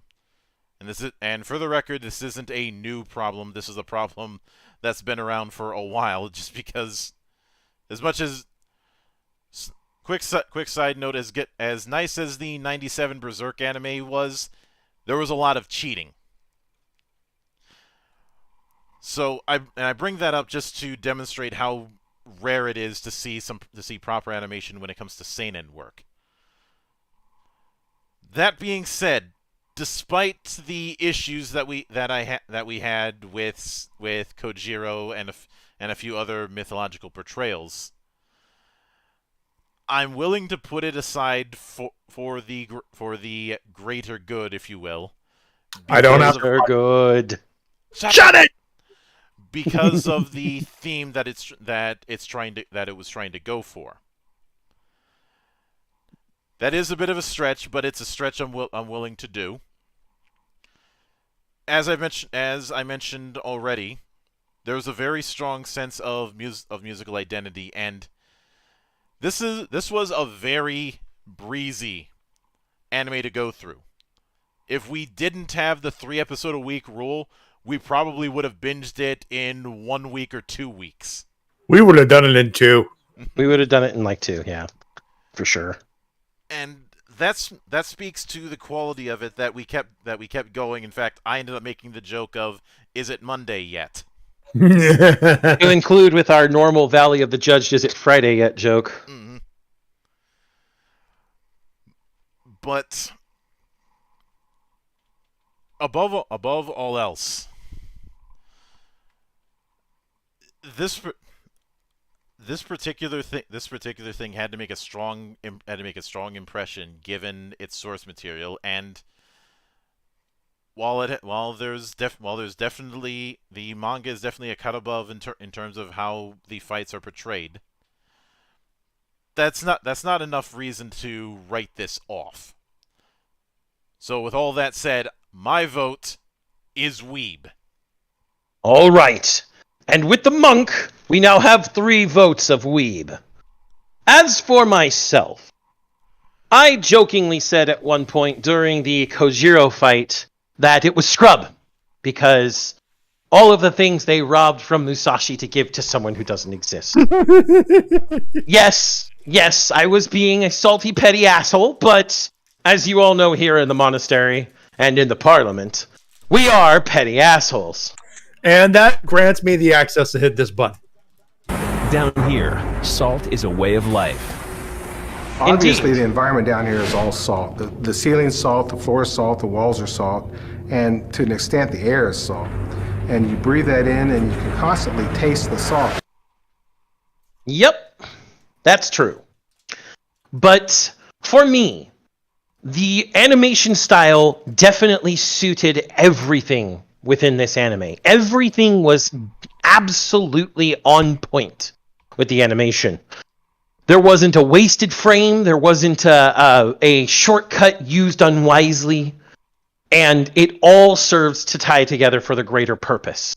The characters we were introduced to, all of them, every man, every woman, every god, definitely were exemplars for the things they were trying to convey, whatever they were trying to convey. The musical identity, as we always bring up, I mean, you can't go wrong having Maximum the Hormone as your opening act for something like this. Absolutely can't go wrong. There wasn't a single day we skipped the opening. Simply because it's that good. And It sets you up. It gets you in the mood.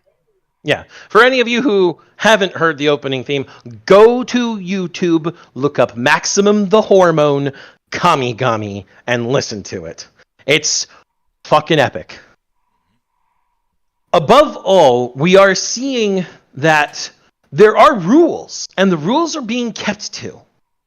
We love, especially me, I love when someone makes a rule set in their universe and sticks to it, except in the case where breaking it makes sense. The perfect example being wrist. Dual identities, split personality. Normally, breaking the weapon means killing the Valkyrie. But because she had the dual personalities, she could instead become 2 weapons. And that was a masterful lampshade signpost setup. And a masterful execution. Chekhov's gun went off in a timely manner. Long story short, the rules went both ways. Phrasing. Yeah. both monasteries out. In the end, this first season gives me great hope for what's to come. We will probably watch the second season. We won't do a parliament about it, I don't think, unless it really is that much worth that much speaking about, since we've already made the judgment here. If there were a significant change, for the better or the worse, we might do a parliament special about it. I'd say emergency parliament if it sucks. If emergency parliament, if it sucks, oh, that'll be a sad day. I hope not. It'll be a sad day, but, yeah. I know. In the end, Shumatsu no Walkure, the Japanese name, or Record of Ragnarok, wholeheartedly gets a vote of Weeb from this old chaos incarnate. And with that said, we have 4 votes of Weeb, none for Scrub, which means that this parliament finds Record of Ragnarok to be Weeb.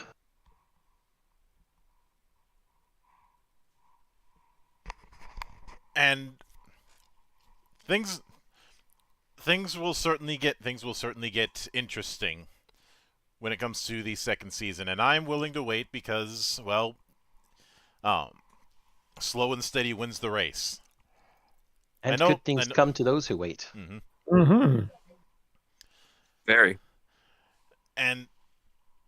But with that in mind, I know some might ask, aren't you guys ever gonna cover something that's scrub? I know I've said this in the past, but I'm always iffy about covering something that I know is going to be scrub unless it's something that people have already watched, like what happened with Promised Neverland. The main reason for that is I don't feel comfortable subjecting somebody to 12 or 13 episodes of unpleasantness.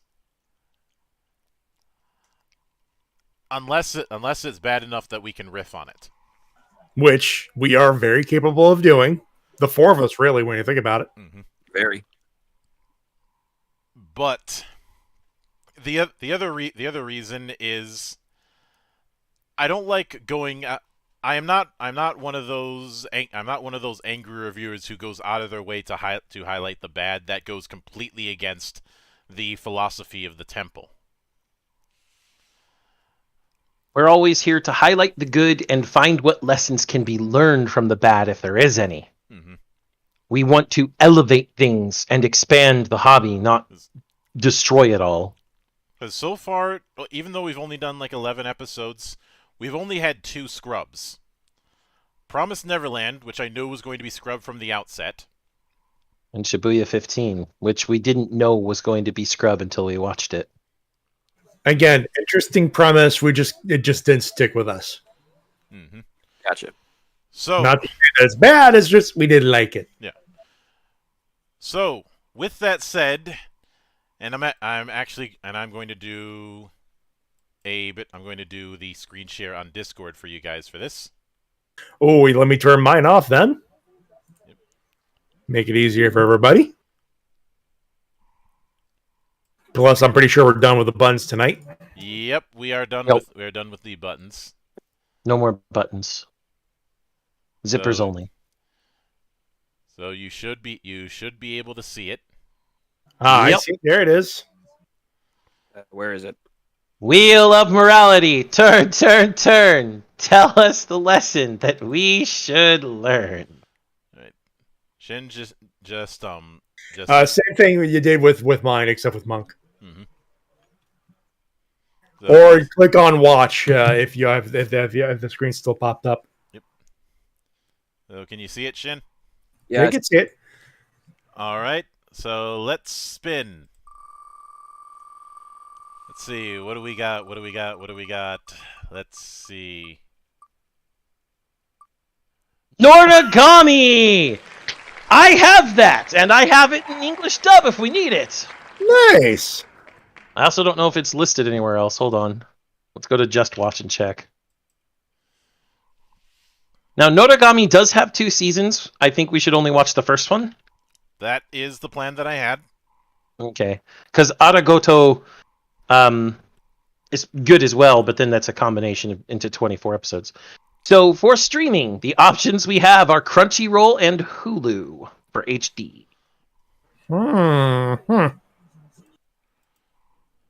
Well, you folks have your assignments. We have ours. Mm-hmm.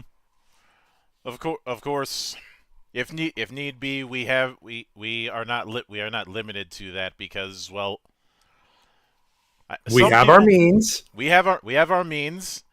And I have a short list of voice actors who I've pissed off when I've gotten on their case for having a black and white attitude about official releases. Especially since some of the stuff we've covered on the Parliament is stuff that you'd have to pay an arm and a leg to get in physical form these days. Or it doesn't exist. Mm-hmm.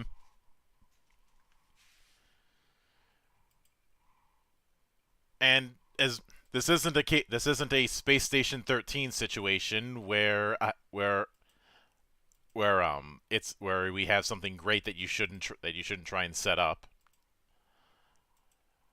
Because my mindset some people have the official release or the like.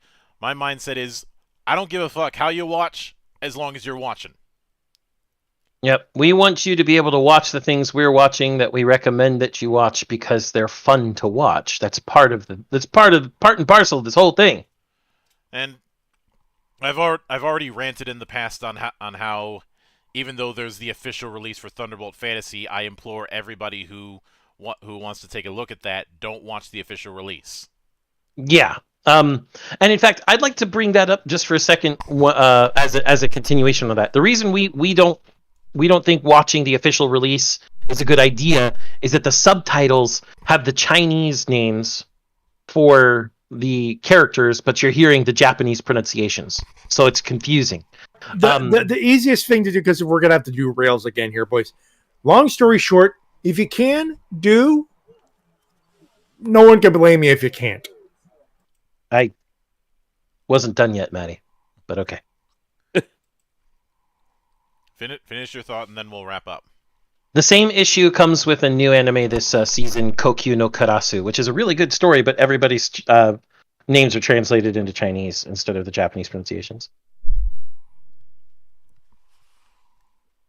So keep that in mind. Mm-hmm. It's not a black and white situation. But that is going to do it for this episode of the Parliament. But my particular marathon this month is not done, because tomorrow I have Damon Van He on for an interview. On Wednesday, Zan and I will be returning for the Valley of the Judge, covering Cyberpunk Red's Easy Mode Quick Start PDF. On Thursday, it'll be a while before you guys see it, but I will be doing some setup regarding the Adventures of the Monk and the Monarch with my good buddy the Mad Monarch. We'll be talking about ADV films, because I fucking loved ADV films. And on Friday, Zan and I will be continuing the Valley of the Judged, looking at the rogue skill trees for Otherworlds. Now you may be wondering, why are there two Valleys of the Judged in the week? Well, one of them is a special, and the other is our continuing season. Mm-hmm. Saturday, Scott Malthus of Romance of the Perilous Land is coming back to talk about a OSR project that is heavily inspired by Ronnie James Dio. Sunday, the interview I was gonna do on the 22nd is gonna be done with Elderbrain. I was gonna do it on the 22nd, but he couldn't make it because he had the flu. Oof. He's better now, and I still had to wrangle around with time zones, which is why I'm doing double duty. He got better. Shin, I hate time zones. I'll leave it at that. Yeah. And of course, later that night on the 30th, we will be doing Geek Watch, and as mentioned last week, this will be a rare moment where both Zan and myself are pissed. Oh shit. Do I even want to know? We're discussing non-dystopian cyberpunk. Ooh. I will go into detail later, Shin. But until then, on behalf of the good brothers present and not present, my name is Mildra. I am your gaming monk. Stay fucking frosty.